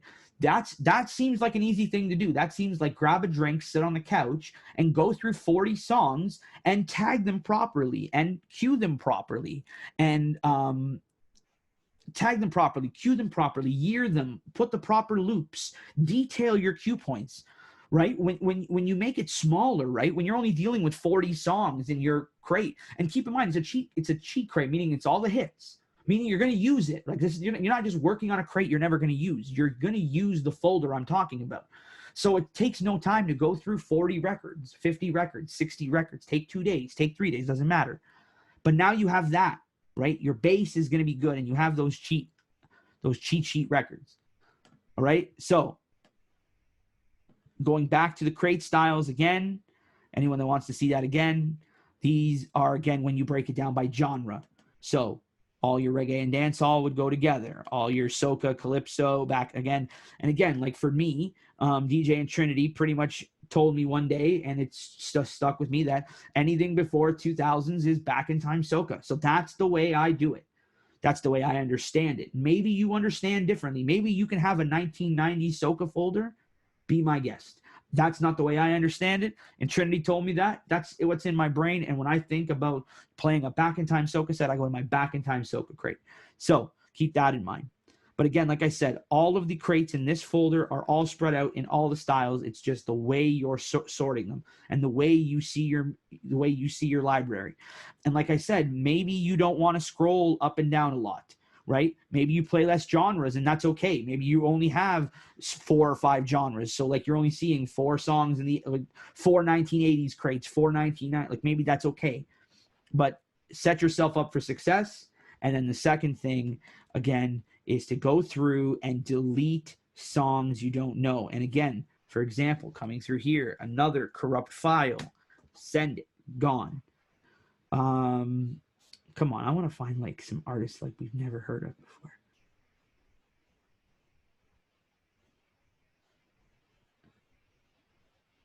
Right? Another cool thing to do, like another thing, like this is a perfect way, another reason why you should do this as well.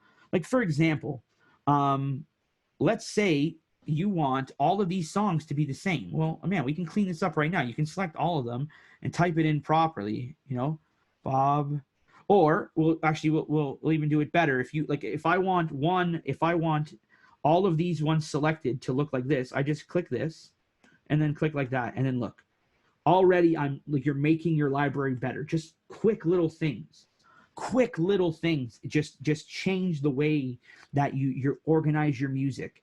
And again, when you do these things and go through, and again, like maybe you'll go through quickly and you won't find artists. Like that's another thing.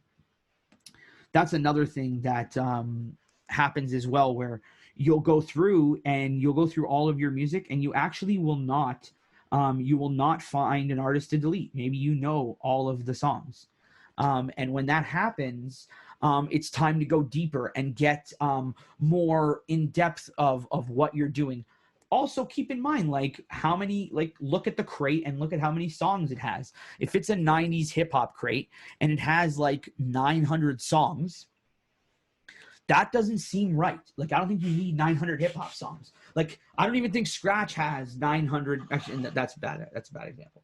But again, keep that in mind, that like no one needs that many. Like, you know what I'm saying? Like, in most cases.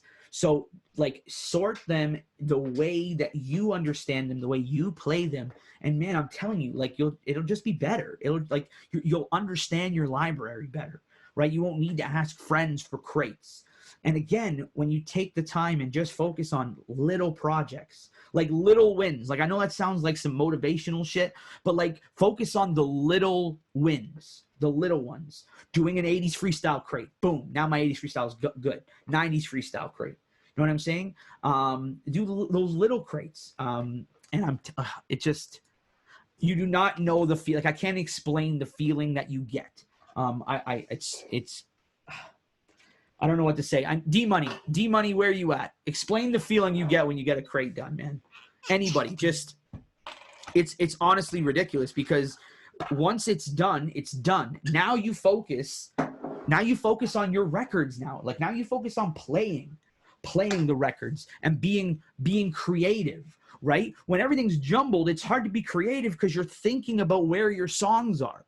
If everything is straight cut, man, you can be creative now. There's no stress. You don't have the stress on you to be like, I don't know where that record is. No, you do know where that record is. So organize little things. I'm telling you. And again, like, for some people, when you say 90s R&B, like for a guy like my man Back and Forth, if I were to say, Dave, do you want to sort your 90s? This guy is going to look at me like I'm crazy. Like, think about that. Like, that's a lot for a guy like him. But again, it depends on you. And I think a lot of DJs are like, I need 900 90s R&B songs. You don't. You really don't. Like, what do you do? If you do 90s R&B parties, maybe you do. But I'm telling you, when you really focus on what you do and expand slowly, not your career. I'm talking about your library. You expand your library slowly. You will not, some of us are just hoarders. And it's true. And man, like, this is a thing that I was, funny enough, talking to my boy today about, is that some of us went from records to CDs to Serato, whichever way you came from. We were never taught. Like, you know what I'm saying? Like, even when I used to do records, I know, like, it wasn't until like I pretty much switched from, like, went from records and using records and CDs at the same time, is when I actually had my crates sorted properly. So once we moved to digital, and again, some people, even when they had their CD books, I mean, is Anton still here? Yeah, like, Anton used to label his CD with the hottest song on the CD.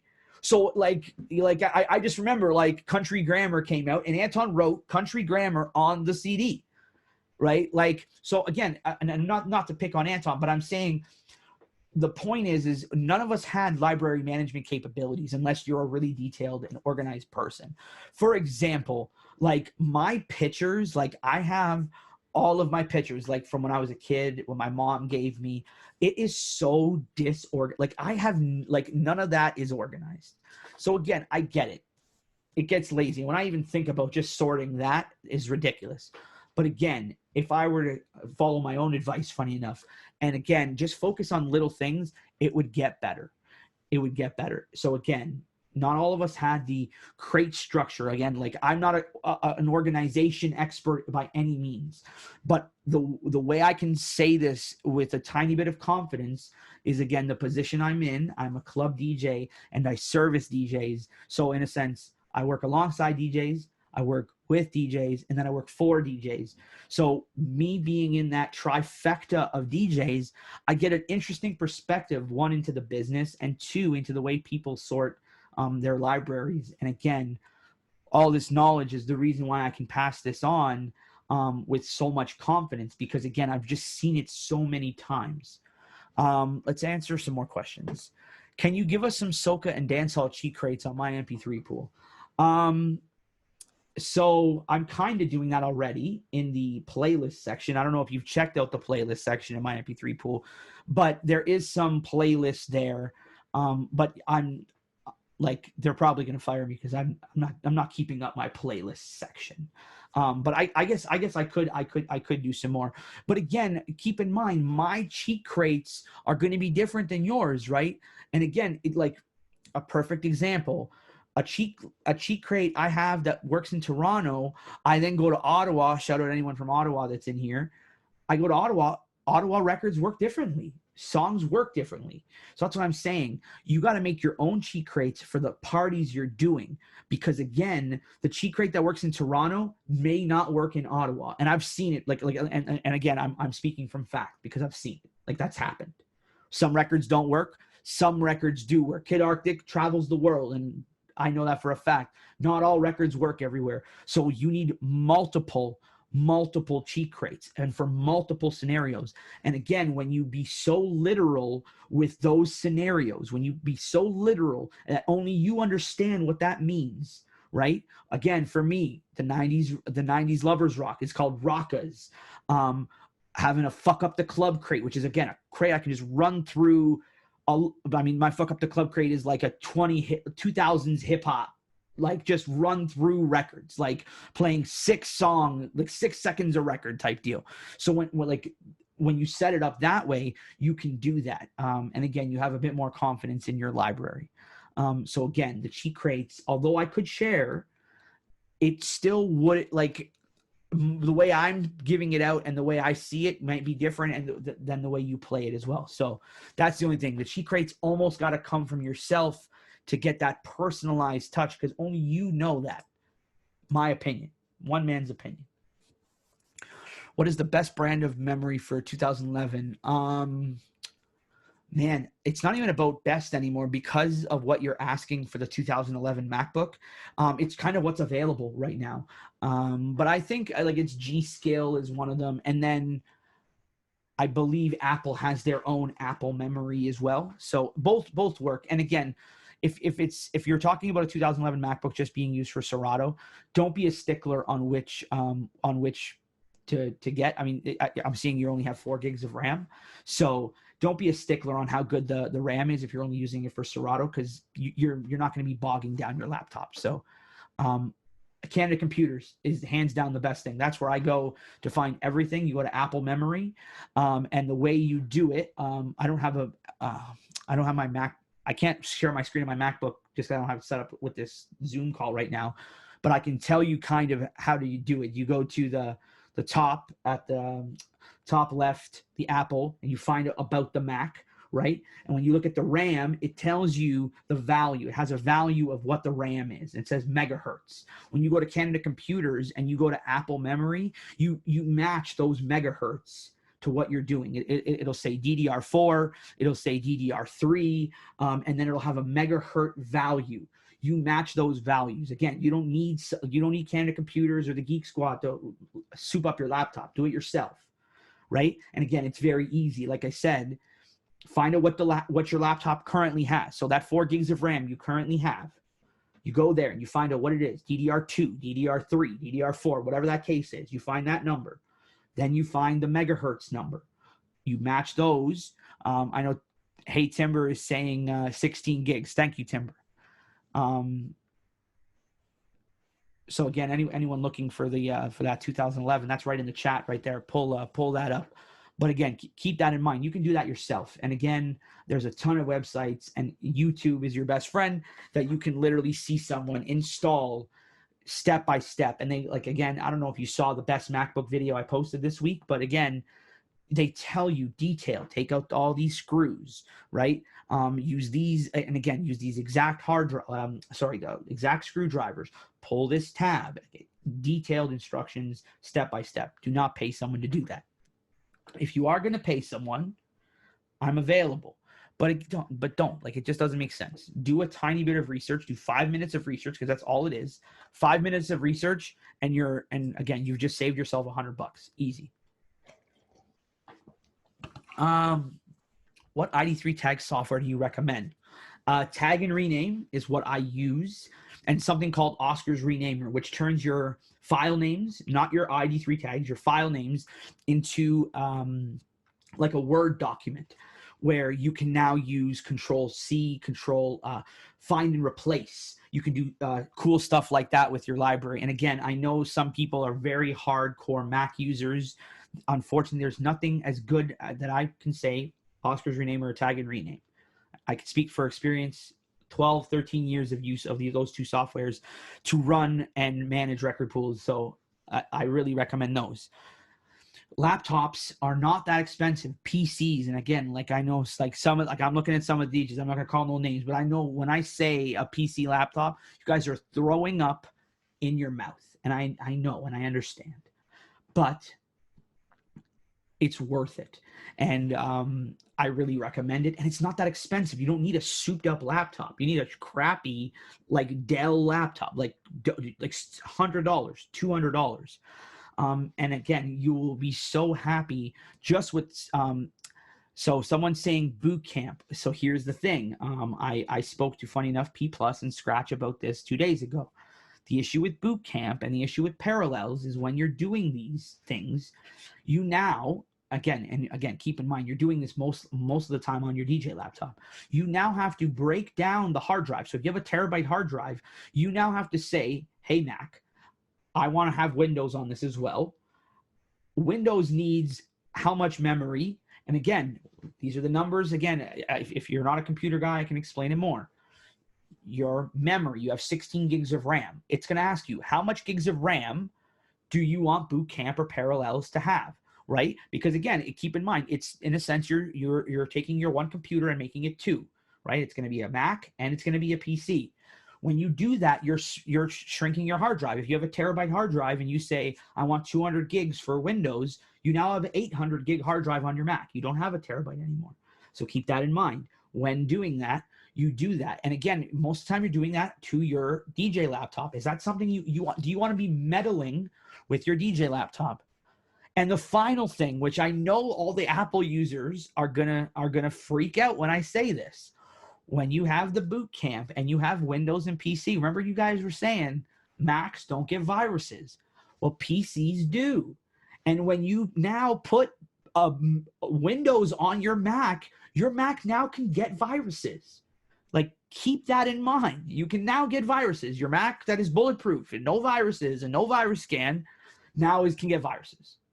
So why not get a crappy $100 laptop, $200 Dell laptop? Like, and I'm talking about a laptop that's from 2005. Like, don't get a good one. Like, don't get fancy. And I don't know the exact details because my boy Stoivo and Money hooked me up with this. But there's a way that you can connect that laptop to your network and then remote access in from your Mac. What does that mean? Meaning you're using your Mac, but you're logged into your PC laptop while using the Mac. No viruses can be transferred because it's over your network, internet. But again, you're logged in that way, and you can now manipulate team. Team viewer is one, but again, I would say the team viewer you need both parties. Like you both, like, again, maybe your laptop is not where you want it. Maybe you keep your PC in your studio or whatever the case may be. When you do that, you can remote in, and again, you can now use a PC on your Mac, and it can stay somewhere. Like, even like depending on the laptop, like you can keep, like what happens when you close the lid, the laptop keeps running and it's plugged in, right? I know one of my friends has it stored right by his router, right? So it's like it's plugged in, it's closed, and it's plugged into the router directly, right? And now you can access that. So again, when you do that, you can now access some really dope software to really manage your library better. Because again, Serato's awesome, but I mean, it's not as cool as this software. And again, I know people don't want to use the PC, but I'm telling you, just try it. And I'm like, it's really, really worth it. So what ID3 tag software do I recommend? Tag and Rename, Oscar's Renamer. Tag and Rename deals with your ID3 tags and your file names. And it works in two ways. It either takes your file name and puts and inputs the values into your artist, tag, song, year, genre, comment, or takes the tags, artist, song, genre, and puts them into the file name. That's all it does. The Oscars Renamer opens up a folder like you would in Microsoft Word. And again, everything comes up and it's like you have your full song name. And then at the end it says .mp3. And think of it like you were typing in a notepad or Word document. The way you edit those and you save them, as long as they say .mp3, it's like editing the file name. And you can do batch modding, meaning if it has underscore, you say find underscore, replace with space. Now, your 900 songs that have underscores don't have underscores anymore. So it's quick little things like that. But again, you got to use a PC. Shout out everyone still here. I know we lost some people. I know some of this stuff is boring. And again, if you're not into it, I mean, there's no way I can spice this up. But the key thing is just to be a tiny bit organized. And again, if you set yourself up for success with your folders, when you download the songs and then bring them in, it's easier. It's much easier. And then once you get them in there, you add them to Serato. And again, keep in mind, because your folder and because your crate is identical, you just drag and drop. You have your 90s hip hop crate in Serato and you have your 90s folder in your Mac or PC, and you drag it and drop it on itself. It's not going to re-add the songs. It's only going to add the songs that didn't have, that weren't there. Right? And then last week we talked about a blue lock, which if you're not familiar, I can go into that right now, where again, you can lock the songs so that the BPMs won't change, but you can still select all of them without having to be like, which ones did I just add? I will do that. Let me answer a couple more questions. So we did the ID3 software. That's good to go. I'm starting my library fresh now because I have a song on my desktop and download folder. If I download a song and place it in my root folder, do I have to drag it into Serato or will it populate into Serato? Unfortunately, you have to drag it into Serato. But like I said, if your folders and your crates are identical, that's not hard. You literally just, hopefully alphabetically, 90s reggae, you added 3 songs in 90s reggae, you just drag 90s reggae into 90s reggae crate. And it's that simple, right? It will not repopulate. It will not repopulate all your old songs. It'll only populate the songs that were not originally in your Serato crate. So keep that in mind. When doing that, once you get it into the root folder, if I don't have a song in place in my root folder, do I have to drag? Once you get it into there, you still have to add it into Serato, right? Keep that in mind. There used to be some software, what is it called? Scratch Tools, I think it was called, that again worked like that virtual DJ style library, Scratch Tools, yes, in Trinity, where again, what it would do is when you added a song into your folder, it would populate in Serato. You didn't have to re-add it into Serato. And Scratch Tools kind of took that and ran with it, and you'd run a script on your library. But as DJs started to know, and in Trinity definitely knows, is when you have to edit the script, and sometimes the script would like screw up stuff. So that was always bad news when you'd have like stuff get screwed up, and then now you have to like kind of go back. And if in Trinity says no, he's a liar. So like do not. Honestly, don't use Scratch Tools. Like it's really scary. If you are going to use it, experiment on a library and stuff that you do not want, because it is really scary. But again, starting fresh is so easy to do. So I really recommend you're starting fresh. Get those crate structures, and like I said, you don't even have to use the 3 I did. You can like mix it up. Like you can literally have some of them are 1980s and they're all stacked, and then maybe you play soca, so you're going to have a soca folder, and then all of your yeared soca is clustered inside the soca folder. You can do that. You like the crate styles I have, you can kind of mix and match. Shout out DJ Mix and Match. You can mix and match the styles within the way you do it, like whatever works for you. Again, having 1980s reggae, 1990s reggae, 2000s reggae, 2010 might not be, if you're playing a lot of reggae, you may not want that, because now you're going to be clicking. You're going to be clicking too many folders, and you don't want to do that. And especially if they're clustered that way, where you're going to have Like your 80s folder will be here, and then you'll have a bunch of 80s folders, and then your next folder, your next reggae folder will be down here. You don't want to be clicking up and down. So you may want to cluster those. So like I said, there's no right way. It's based on the way you play, the parties you play, and stuff like that. So again, starting fresh has never been easier. And like I said, one of these hard drives is just insane, and it makes it so easy to move songs onto it, off of it. It's fast. It backs up the stuff. And again, it's something that you can do on the side of your library. Keep that in mind. That's a T5, Tim. T5. That's a T5. It's a Samsung T5 SSD portable hard drive. They come with USB-C to USB-C. So if you have those new MacBooks, it's ridiculously fast because you're going to go USB-C to USB-C. If you don't, it's USB-C, right? Into the thing. As you see, it's a small cable. And then the other side would be a USB 3, which is still ridiculously fast. And to be honest, you saw how fast the library loaded. Although the laptop I am using is a PC and does have a USB-C, I have it plugged into the USB 3 port, and it is super, super fast. And as you saw how fast it populated.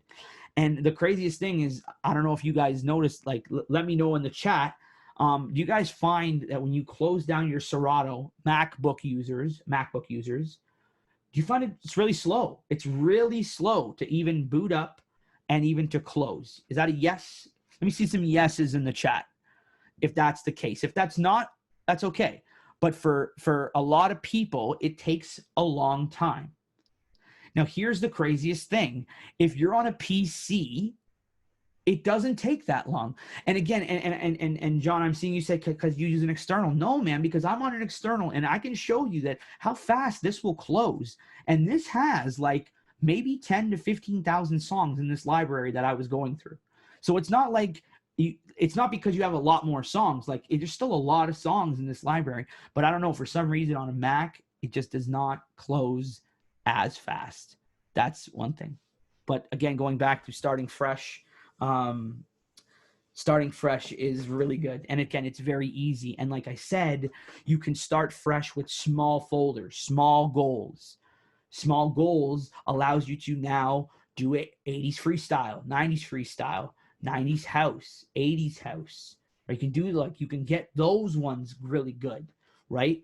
And then again, every so often tackle like 2010s top 40, you know? And if you need 2010s top 40, actually, if you're interested in a cheat folder, I made one, 2010 to 2020.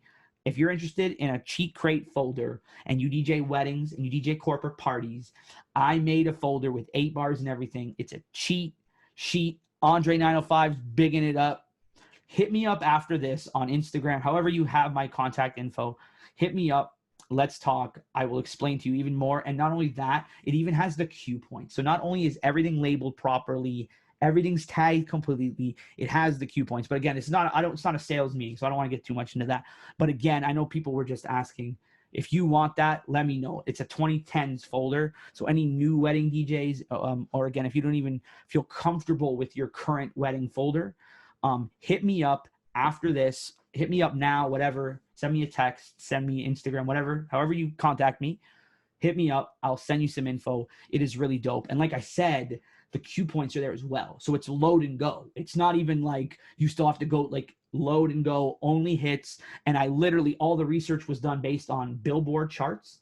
And I like, side note, I hate billboard.com because I paid to like get into like their access. And because of Corona, I like canceled after I finished the project. So I paid for like 2 months, but I canceled and they're not like allowing me to cancel. It keeps billing me because I guess no one's working right now at the billboard.com or whatever. I don't know what's going on, but like I can't get my money back. So I'm literally paying for billboard.com for no reason. But like I said, it was curated by billboard.com. No filler shit. All hits, all genres as well. So like that's really dope. So keep that in mind. Hit me up. When you control shift delete, does it delete from folders as well? Control shift delete takes an MP3 and moves it to your recycle bin, and that is both Mac and PC. When you delete, control shift delete, it goes right to the recycle bin. Now keep in mind, If that song is in multiple crates and you move it, it will not find it. It will delete it. So Control-Shift-Delete moves it right to the recycle bin. That's a good thing if like the method I was showing you to delete artists you've never heard of or you don't care about. That's the best way. Like, you don't even need to just delete it out of the crate. Delete it right to the recycle bin and get it right out of there. Control-Shift-Delete. If you just want to remove it from the crate but not physically delete the MP3, it's just Control-Delete or Command-Delete. But as soon as you add that shift, it sends it right to the recycling bin. And that's maybe bad news, but again, my opinion, good news. Because honestly, if you're sending it there and you took the time to hit all those 3 buttons, there's a reason it should be there, I think. My opinion. No? You guys like that? How do you avoid duplicates if you're making cheat crates and leaving some of your music out of Serato? What is the process? That's a good question. Okay, so remember, keep in mind, your cheat crates are crates. They're not folders, meaning you can have multiple crates with the one MP3 in it, meaning Beanie Man Sim Sima, or Who Am I, however you tag the song. That song can be in a 90s crate, a 90s vibes crate, a power reggae crate. It can be in all of that. So the key thing is in your folders to avoid duplicates is to only have Beanie Man Who Am I in the right crate. Meaning that should be in, I believe that's a 97. I think the rhythm came out in 97. So that should be in your 90s reggae crate or late 90s reggae crate, whatever that may be. But again, when you do it that way and you're adding Beanie Man Who Am I, when you're doing it that way, you won't have that, because when you go to add it, it's going to be like, hey, there's another one there. And then again, you can visually see that when you go into the folder and you see 9 Beanie Man Who Am I, you can visually see that you can remove it. But again, when you're starting fresh, and again, even if you have your crate structure the way it is, you can still start fresh on the side. And again, have that hard drive, just make copies. And again, you can keep your folder the way they are, right? You don't have to delete everything, and then like the way you're doing it is now the way it's going to be. You can play with it. That's why I recommend the extra hard drive, because now you get to play with it. And again, even I've seen D Money do it, where D Money will play out with his T5, meaning he's playing his old style crates and his new style crates at the same time, and he can actually see like, oh wow, I don't like the new style crate. Maybe you organize your new style crates and you don't like it. Maybe you need to organize it more like the way you had it, but just physically the MP3 needs to be in a better location. So again, it's a lot of testing. So again, having that extra hard drive available to do that and start messing around with your crates is very, very, very good.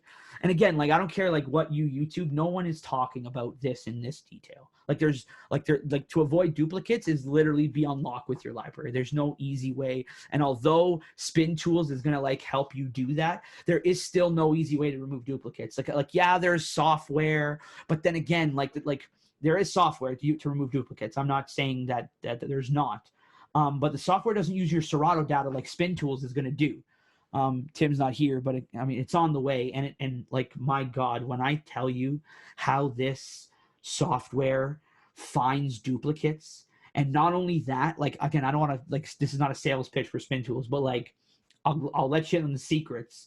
When you say find duplicates, it finds it like in no time. And like, you know how Serato has that plays? Now, Serato's plays only is for the new Serato. Imagine having all the plays for everything you've ever done. Like Tim loves my library, the guy who's designing and making Spin Tools. He loves my library because I've been on Serato since 2006. And he has all of that history. So a song that's added in 2006 that I still have in my Serato, he can see how many times I've played that song. And having that data now allows you to remove duplicates a lot better, because you can see like, oh, there's all these duplicates, and here's the 9 folders they're in. And then not only that, with your 9 duplicates, it says, hey, this one you've played 200 times, the rest you've played 1 and 0. So that's easy. You can delete those. So it is extremely, extremely dope. But because we are touching people's libraries, we do not want to risk anything. So we are taking our time. And believe me, you'll appreciate the reason why we're taking our time, because we would not want to ruin anything. But the only way, the easiest way to remove duplicates currently is there is software, there's other software, but you got to put, because it's not using your Serato data, you got to put like parameters and filters to help you do that. But if you do not want to use any of that software, you want to go really ghetto, but like really aggressive, is the same way I told you. Select all. You put all of your songs, like your Serato all, you see all of your library in Serato. You sort by artist and you go through, and that is the way that you can remove duplicates, because when it's going to cluster all of your artists. So again, when you go to the Notorious B.I.G. or B.I.G. or Notorious Big, however you've labeled him, you can again see those clusters and deal with those clusters accordingly. And again, once you do that, you'll find it's very easy to remove a lot of songs. So keep that in mind. Duplicates, yeah. So unfortunately, there's no easy way. Sorry. Pepsi, can't wait to use it. Puffy, aka P. Diddy, Puff Daddy, Puffy, Sean P. Diddy Combs, Sean Puffy Combs, however you have, you know, P. Diddy. Another cool thing, when you select the all for the artist and you go and you put it there, now when you see all these records, you can take a tiny bit of time, because again, you're going through slowly. You can take a tiny bit of time and be like, oh, I have Notorious B.I.G., the Notorious B.I.G., and Notorious like maybe just not big, like however many Notorious B.I.G. you have, or Notorious Biggie or Biggie, however you do it, you can again, once you see that, you can now, okay, now I can type in all those names in your Finder and deal with a lot of records right away. Deal with one artist, all of his records right away. Type in Notorious B.I.G. and find those records immediately and delete those. Dave's saying he's doing that now. Guy, it's very easy. And again, because you're looking at all of your records, you're dealing with your whole library. So when you're dealing with those, you're not worried about, I'm going to miss one.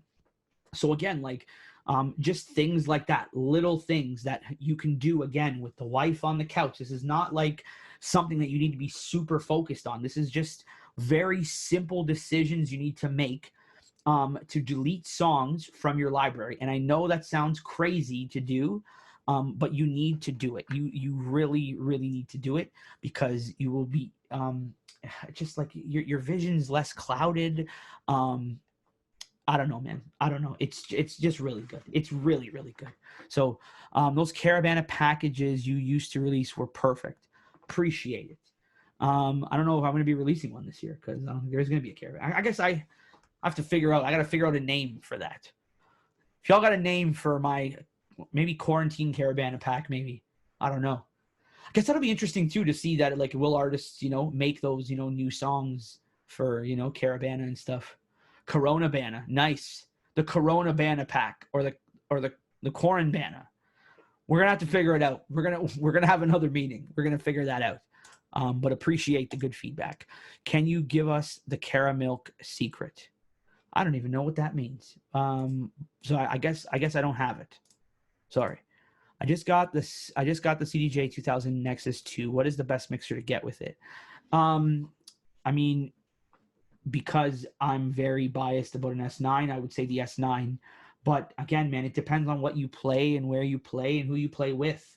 If you do weddings and all you do is play by yourself, then it's kind of whatever mixer you feel comfortable on. And again, like back in the day, we couldn't rent mixers. You know what I'm saying? Like you guys remember that? Like you could not rent a mixer. Like when the S9 came out, you could not rent an S9. You couldn't test it out. The only way to do it was either to buy it, or hopefully your boy, Kid Arctic, you could. Again, and if you could, that would be a very large sound company. That is not your typical Long and McQuaid, if that's the case. Now, I know you can now. I'm just saying when it got released, I don't think. And again, S9, again, because it's fairly new, let's move back. Let's move back one time. Let's say the Rain 62. You could not rent that. You had to test it with a friend, or you could not rent it. So because you can rent an S9 and rent a 62 and rent all these mixers, I recommend it, man. Like, what is it, like $20-$30 to rent the mixer? And again, if you do that from Long McQuaid, not that I'm pushing Long McQuaid, but if you do that from Long McQuaid and you rent it and you like it, they'll take the rental. D Money, do you know what the percentage is? Obviously, you don't get the whole rental put towards the thing, but they give you a discount, so you can do that. You can rent mixers before you buy them, test them out, test them with your Serato, like make sure like you can plug in, man. Like maybe your laptop doesn't work with that, so something to think about as well. So rent the mixer before you buy. But again, I'm biased. I say S9, but I mean, maybe other people will say different things though. Your opinion on using a PC for Serato, man. I have a Dell XPS, which is this one right here that you guys can't see, which I guess you can see now. That is my everyday driver, and then what I'm streaming to you on right now is my studio PC, which is a full desktop PC, not a laptop. So I'm a heavy PC user, but at the same time, I have right here, I have a 2015 Mac and I have a 2012 Mac off screen. So again, I really recommend it.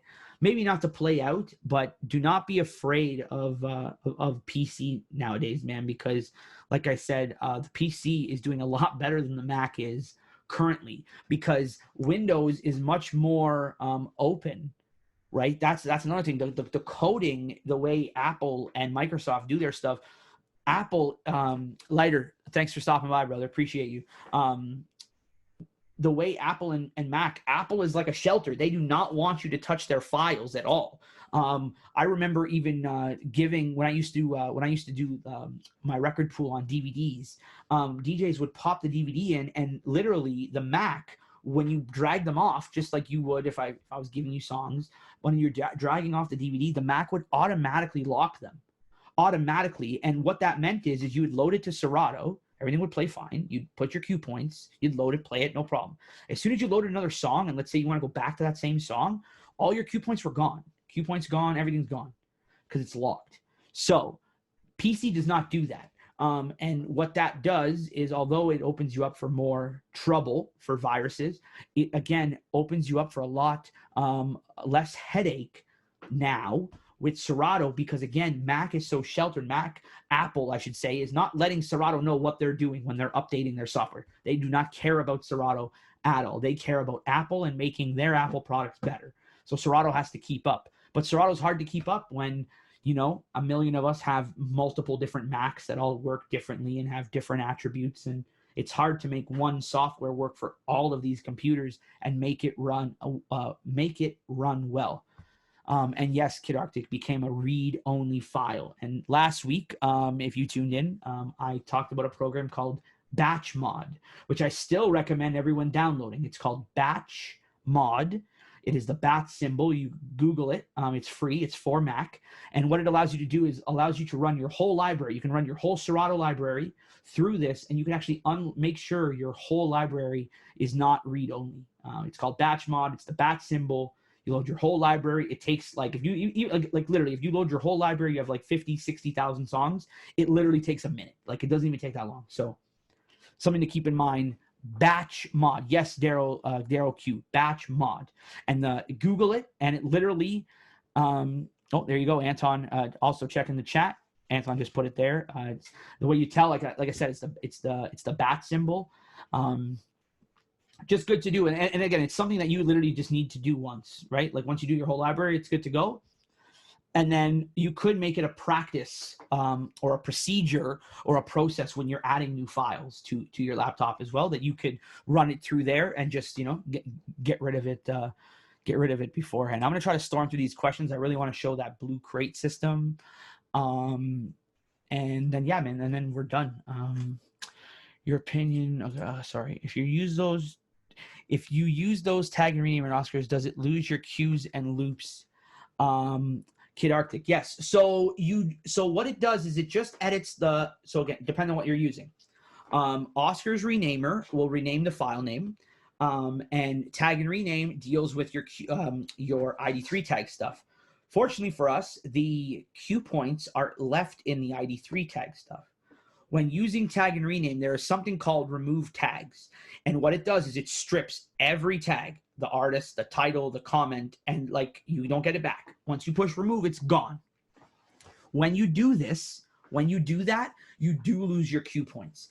But if you only use the software to update your tags, not start fresh, right? When you remove them and start fresh, that is when you're going to lose your Q points. But if you're not, and you're just refreshing, Qs are stored in the MP3J. Yeah, but like I said, it's stored in the ID3 portion of that. And the reason why I know that, and I can speak from experience, is because, like I said, if you load a song that has Q points to tag and rename and edit it, nothing will happen. But as soon as I push remove ID3 tag something, I can't remember what the thing is called. As soon as you do that, and I were to load that song back to Serato, all the Q points are gone. Everything's gone. So that's the only thing. So just keep in mind, do not remove the tags if you want to keep your Q points. Keep in mind though, when renaming the file name, find lost file in Serato will not work anymore. Extreme point. Before anyone starts renaming file names, I'm going to say it again. If you start renaming file names, your Serato find lost files will not work, because it will be looking for your old file name, not your new file name. Keep that in mind. I'll say it one more time. If you edit the file name, not the ID3 tag, not the artist and title and year and genre, I'm only strictly speaking the file name. If you edit that, and again, I'm saying if it's in Serato and you go to and you open the software and tag it and then put it back in Serato, like I said, if you change the file name, your Serato will say, hey, you've lost a file. So do not touch the file name. Again, keep in mind, do not touch the file name if you want to keep the crates the way they are. If you're going to start fresh, then it doesn't matter. Again, when you touch the file name is only for if you want Serato to do the lost files. Because here's the thing. If you change something in the ID3 tag and then open it back, it's going to be like, hey, you lost the file, right? Something's going on here, right? You sync it back up. It'll find wherever you put it, right? But if you actually change it, the wife is coming on. Yes, don't worry, almost done.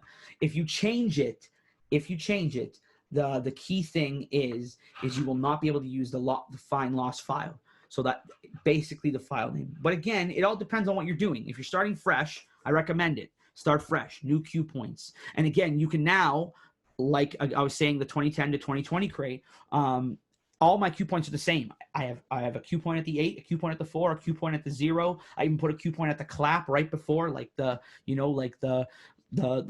clap right before the song would come to 0, stuff like that. So depending on how you want to do it, the file name may work for you, may not. So just keep that in mind.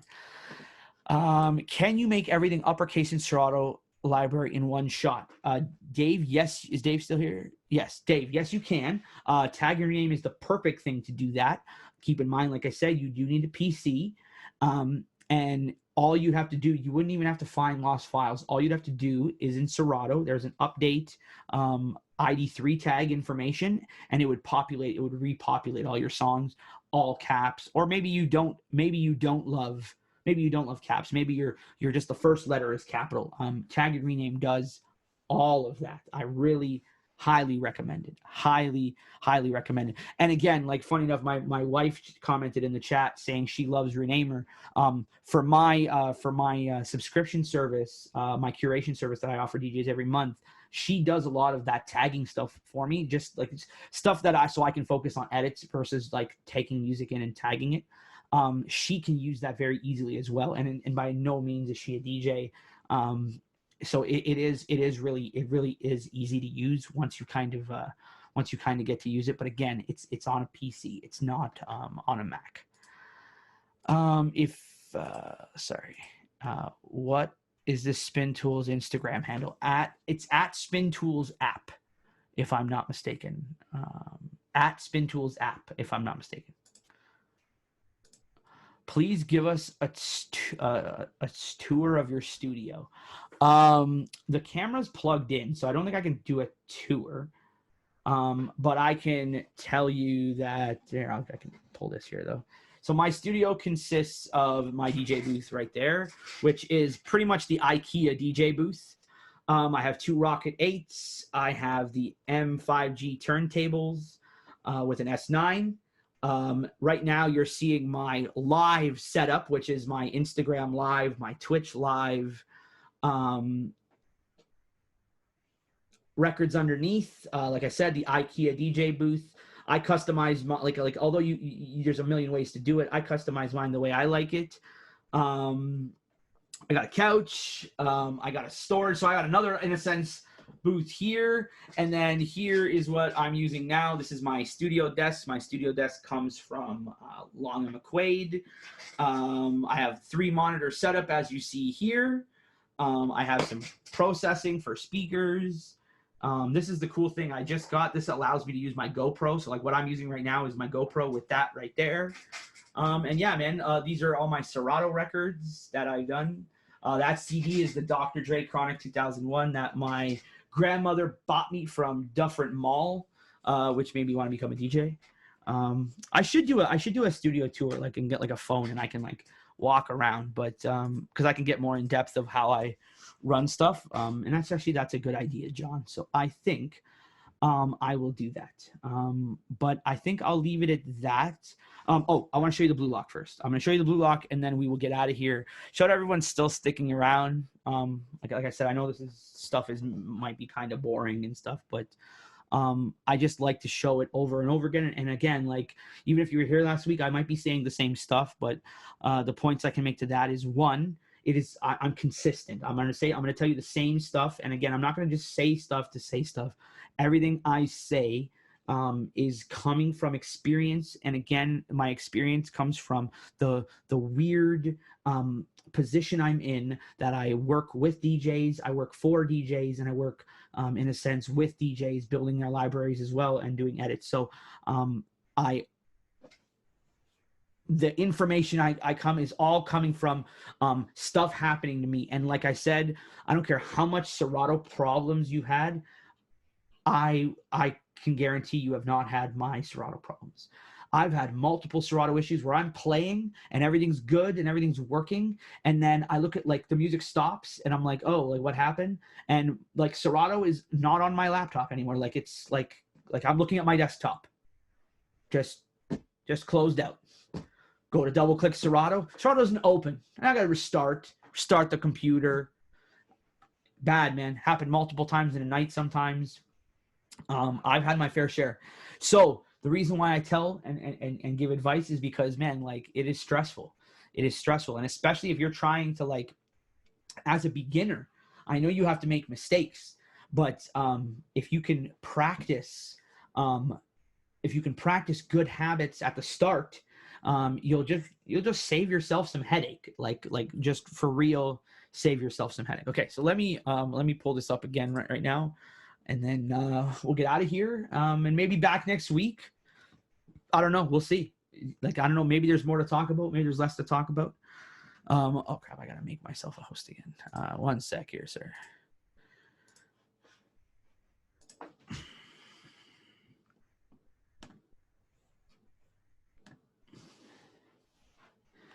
Okay, so the Blue Lock. The Blue Lock allows you to add new songs into Serato without changing the file properties of other songs. So let's do an example, because I just don't want to start saying stuff and you're like, what is Jay talking about? So I have a folder called New Music here, which again is music that is not in my current Serato library crate. So let's say my EDM picks here. now I'm going to go into my hard drive where I've stored the music, right, which is my Serato crates. And I'm going to go to my 2020s EDM because we are in 2020. And we're going to go to the, oh, tell me I didn't, oh, I didn't even make one. 2010s, right? Am I? Yeah, no, I did not make one. So I'll make one right now. New folder, 2020s EDM. Actually, that's a bad example because like you're not going to see that. I'm going to change it up. One sec. 20. Do I have 2020 Soca in here? Perfect. Okay, I'm going to now take this 2020 Soca and I'm going to add it in here, and I'm going to explain what the blue crates do. So I'm taking these are my new crates. These are some new songs I've just got, and I'm going to put it in my library. This is my current nice Serato library like I've been doing. Okay, I've added it in here. Now, again, I do not have it set up, so I'm going to have to set it up prior. So, again, bear with me here. But, like, for example, I'm going to have all these locked. And what that means is they're all locked. And, again, the BPM cannot change. The key cannot change. You can't change anything of the file properties. So why do you do that? Like, what's the point of that? So I'm going to explain why. The reason why is now that I've added that, I can now actually, sorry, I'm in my 2010s. I should go to my 2020 Soca. My apologies. 2020 Soca. Here we go. 2020 Soca. So now I'm going to open it up where I've just added those songs. So I'm going to drag 2020 Soca into 2020 Soca. But like I said, I'm going to make sure that these are all locked. And again, these are all locked based on you have reanalyzed them. All the BPMs are correct. Your keys are correct. And it's a visual marker to tell you, oh, no, we do not want to do that. It's a visual marker to tell you that it's like I've dealt with the song. The song is good to go, and I can load it. I can load it carefully without screwing anything up, right? So that's what that means. It's just a nice visual marker. Okay, so now we are going to go to our 2020 Soca folder where I've just added new songs, and I'm going to just drag it in here. And this is the way I personally add songs to my hard drive. I make a folder of whatever it is on my PC. I then call it, again, for example, 2020 Soca. I then add it to the 2020 Soca on my Mac, and then I drag it into Serato. So now I'm dragging it in. Now, anything without a blue lock tells me that it's a new song because I haven't dealt with it yet, right? Even though the BPM is there, and again, the length is not there. So the length is another thing to say that you haven't analyzed it. But again, it's just something else you can do. So why do you do this? The reason why I do it is because now I can really get deep involved with the it's weird because I'm blocking myself on my video, but on your video, it doesn't look like that. So, okay, cool. You can get detailed with the BPM range, meaning you can BPM your 58 to 115 and do like this. So you can go all the way to 115 and get it properly BPM'd, right? Now, anything that has a blue lock is not going to be touched, so it's going to fire through. So again, this is a small folder. It's kind of a bad example, but let's say you have a whole year's worth of music, or let's say you have a decade's worth of music that you're adding in. All of that will already be dealt with, so you're only going to deal with the ones that are not, meaning everything's just going to go really fast. Now, again, because there's not a lot of songs, it's going to go extremely fast because there's not a lot of songs, and two, the computer's really fast. But again, all that's going to do is now, and then watch, like, so as you're seeing, it's analyzing those, but then watch. As soon as it loads one that it already has, it's going to fire through. You see that? See how it's just going? It's just bang, bang, bang.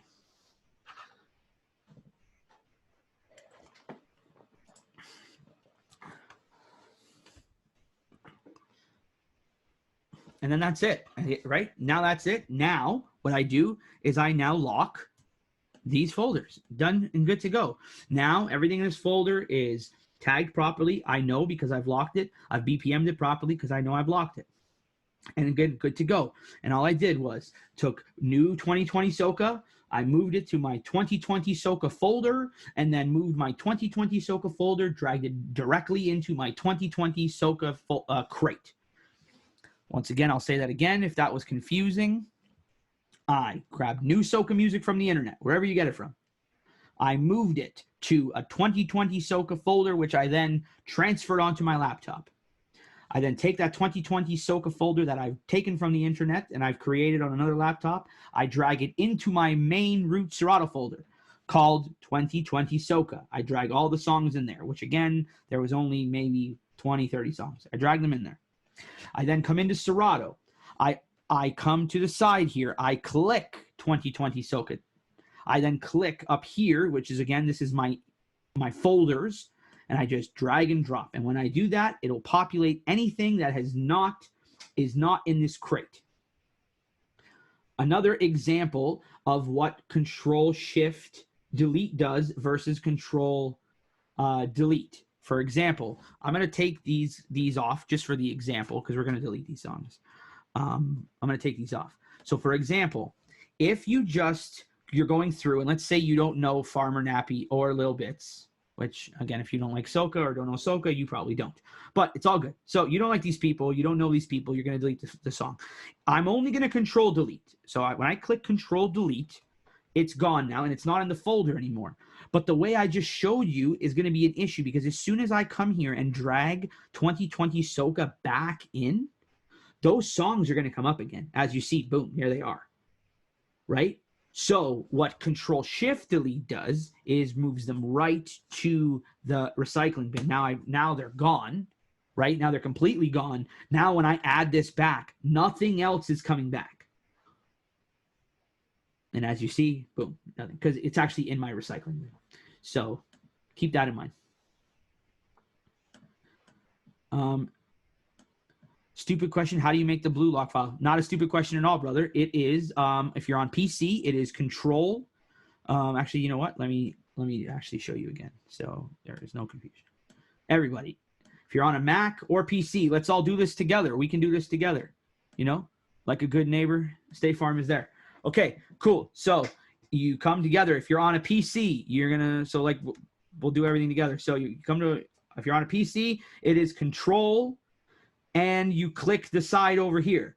If you're on a Mac, it is Command, and you click the side. So I'm going to hold Control, and I click over here. As soon as I do that, this populates, right? And it says, yes, are you sure you want to edit the tags? Keep in mind, make sure you have not touched anything, because if you have touched something, you're about to edit some file names that you may not want. So again, just to be on the safe side, come again. Hold Control or Command. Click the side, say yes, and then that should populate fairly quickly. So, and then again, the same way to remove it.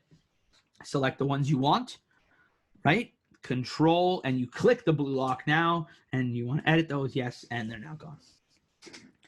But again, just really key things, man. Key things. Mixie, thanks for stopping by, bro. I'm surprised you stuck around. Shout out DJ Mix and Match. But yeah, guys, these are just little things, man. And again, like I really recommend, let's get out of here. I really recommend just going through your hard drive with the wife. It literally doesn't take a lot of time. It takes no effort. But here's the thing, you cannot make yourself like it. You have to, in a sense, you have to like what you're doing and have to be into it. And the craziest thing is that I found is the more I did it, the more I liked it. Like the more I got excited to do it.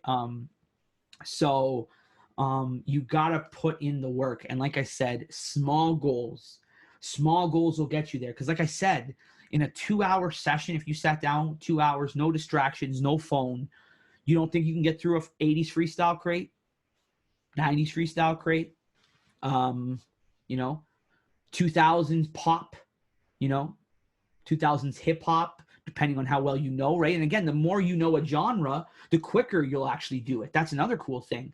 You could also just play to your strengths, and when playing to your strengths, you'd be like, I know I can run through these 2000 reggae rhythms, no problem. That's going to take 1 night, 2 night, 3 night, whatever the case is. Play to your strengths as well. But I'm saying when you start doing that and you just start knocking crates off, I'm telling you, man, it's going to feel really good. It's going to feel really good. And you'll be a better, like hands down, you're going to be a better DJ. You'll be a more confident DJ. And again, it's your library. Like it's like a child. So, and again, it's something that you took the time to do it. And again, it's like that in school where the teachers make you write stuff down, because once you write it down, you know it. Depending on how you learn, that's the way I would do it. Like, the more you do it, the more you learn. And again, you're just going to get more and more creative with your hard drive. And again, it's hard to be creative when you're not organized and you don't know your library and you don't know the songs and they're not coming quick enough. And again, you do some weird events, man. And again, like, I've been to those events, and we can all agree that there is just weddings that the bride and groom's family suck, and they are not dance people. They love to socialize and sit down. Like, we've all been there. And if you haven't been there, fucking thank God, man, because I've been there, where again, no matter how good of a DJ you are, no matter what song you play, there's no magic song to get everyone on the dance floor. There is none, right? There's none. These people are just the type of people that just want to socialize with family. They don't get to see family a lot, and that's what they're going to do. And if people dance, praise to them. But at least for the weddings that you're feeling a bit bogged, you're feeling a bit risky, you know, I'd rather dig my eyeballs out with a spoon. Yeah, man, like, it's terrible. And we've all been there. And again, like, it's a mental thing as well, right? When you get to that, because again, like, I mean, you get to like a dark place, like, where even with me, or I'm like, fuck, man, like, do I suck? Like, what the hell is going on? But like, when you look back, and again, you like, for me, I like to go back and check out my sets as well. A lot of the time, again, it's just the people. So when you have those cheat crates, it makes it a bit easier. And again, that's also another thing. When you have those cheat crates and you're using those cheat crates and they're still not working, it just even reassures you more that, like, no matter what I'm going to do, these people are not going to dance or whatever. So, something to think about. When I unplug my external drive, tracks are still showing. Sammy, this is your question. Nice, you're still here. When I unplug my external drive, tracks are still showing, even though they can't be played. How do I solve that? Do not use an external hard drive. And if you are, do not have a separated library. Do not have a separated library. Have either all external, all internal, and you will find that you will have a lot better response with that. But again, get internal, man. Get internal. Like, I don't know what laptop you have, Sammy, but get internal, and you'll thank me. You'll thank me a lot for that. But guys, thanks for coming out, man. Give me feedback. I cannot get better without feedback. So hit me up. Give me the feedback. Did you like it? Did you not like it? Should I have went deeper into something? I went deeper into the crate organization today because of last week, and I found that I didn't do it last week. So literally, even if it's bad feedback, I can take it. I have a strong heart. Give me the feedback so I can get better and provide more value. Maybe again, like these topics are kind of dry. Maybe we can get into some other different topics. I'd even like to get into some business topics as well, some business DJ topics, maybe. And again, because we're on Zoom, maybe I can even interview people and we can get some live, really good chats going. And again, I do not want to be, in a sense, a channel that is safe. I want to talk about the real shit, because like, at least that's what I'm living, man. I'm living like the real shit. Like no one danced at the wedding on Saturday, like the real shit. So let's talk about it. Let's make all of us better. And when we do that, like, we can all be better. And again, there's so much abundance of gigs. Like, it's insane. And I know this because there's DJs that are here tonight that I've never met before. And I'm sure that you have a great career and I have a great career as well. And we've never even met each other. So that just shows that all of us can still help each other and still all eat. You know what I'm saying? We can still all eat. And again, like I said, there's DJs I've never heard of before that came here tonight, and I appreciate every single one of you. But it just shows you that I've never met you before. You can eat where you are and I can eat where I am, and we can all. And John H eats a lot. So, but again, we can share the knowledge. And again, like, this is not secret knowledge. There is no secret knowledge. But it's hard work. It is hard work. It's dedication. And again, like I said, it's dedication to the library. Because like I said, I think in DJing, there's only a couple things. You couple jobs as a DJ. Let's break it down, right? For the 15 people that are left. DJing is broken down a couple things. You need to get music, sort music, you need to play the music. So one of those things is key in sorting. So if you are not sorted, if you're not, right, you don't feel comfortable with your library, I can't reiterate, just start small. Start small and it'll get better. I promise. And as you start going through it, for me at least, I get excited, man. Like I just redid all my 2000s. All my 2000s is good to go.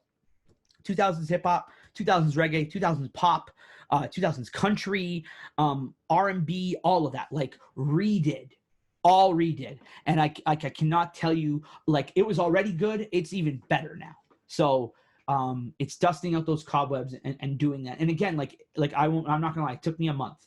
Took me a month, maybe an hour a day, maybe not today, but 2 hours tomorrow. But it took a while, and it does take a while. But again, it's something you only have to do once, and make sure you back up properly, and you'll be fine. So, like I said, give me the feedback. And like I said, the 2010 to 2020 cheat sheet crate, hit me up if you haven't already, and I can explain to you how that works because it has all the cue points and everything set up already. Like I said, thank you for tuning in, and maybe back next week if we can figure out maybe a new topic, get some more people. Feel free to invite people as well, man. Hit me up. We can invite more people, and we can all help each other out. And like I said, a lot of cool things we can do. If you have a Serato issue, and you're brave enough to come on camera, for the people that are left, let's say you have a Serato issue, I can bring you on and you can share your screen and everyone can see your screen and we can talk and have a direct chat face to face with everyone watching, and we can help each other together. And again, everyone that I see in here is proper individuals. Like no one's there's no judging people in here, man, because I want to help people. So just let me know, give me the feedback, and I will get better. And I'm going to post this video as well. I may not post it like publicly, but I'm going to try to get it down to a manageable size because it's going to be 2 hours and 40 minutes long. I'll get it down to a manageable size, and then maybe I'll send you like a Dropbox link that you can download it. But like I said, everyone that's still here, the 15 people that are left, appreciate you guys. And until we meet again.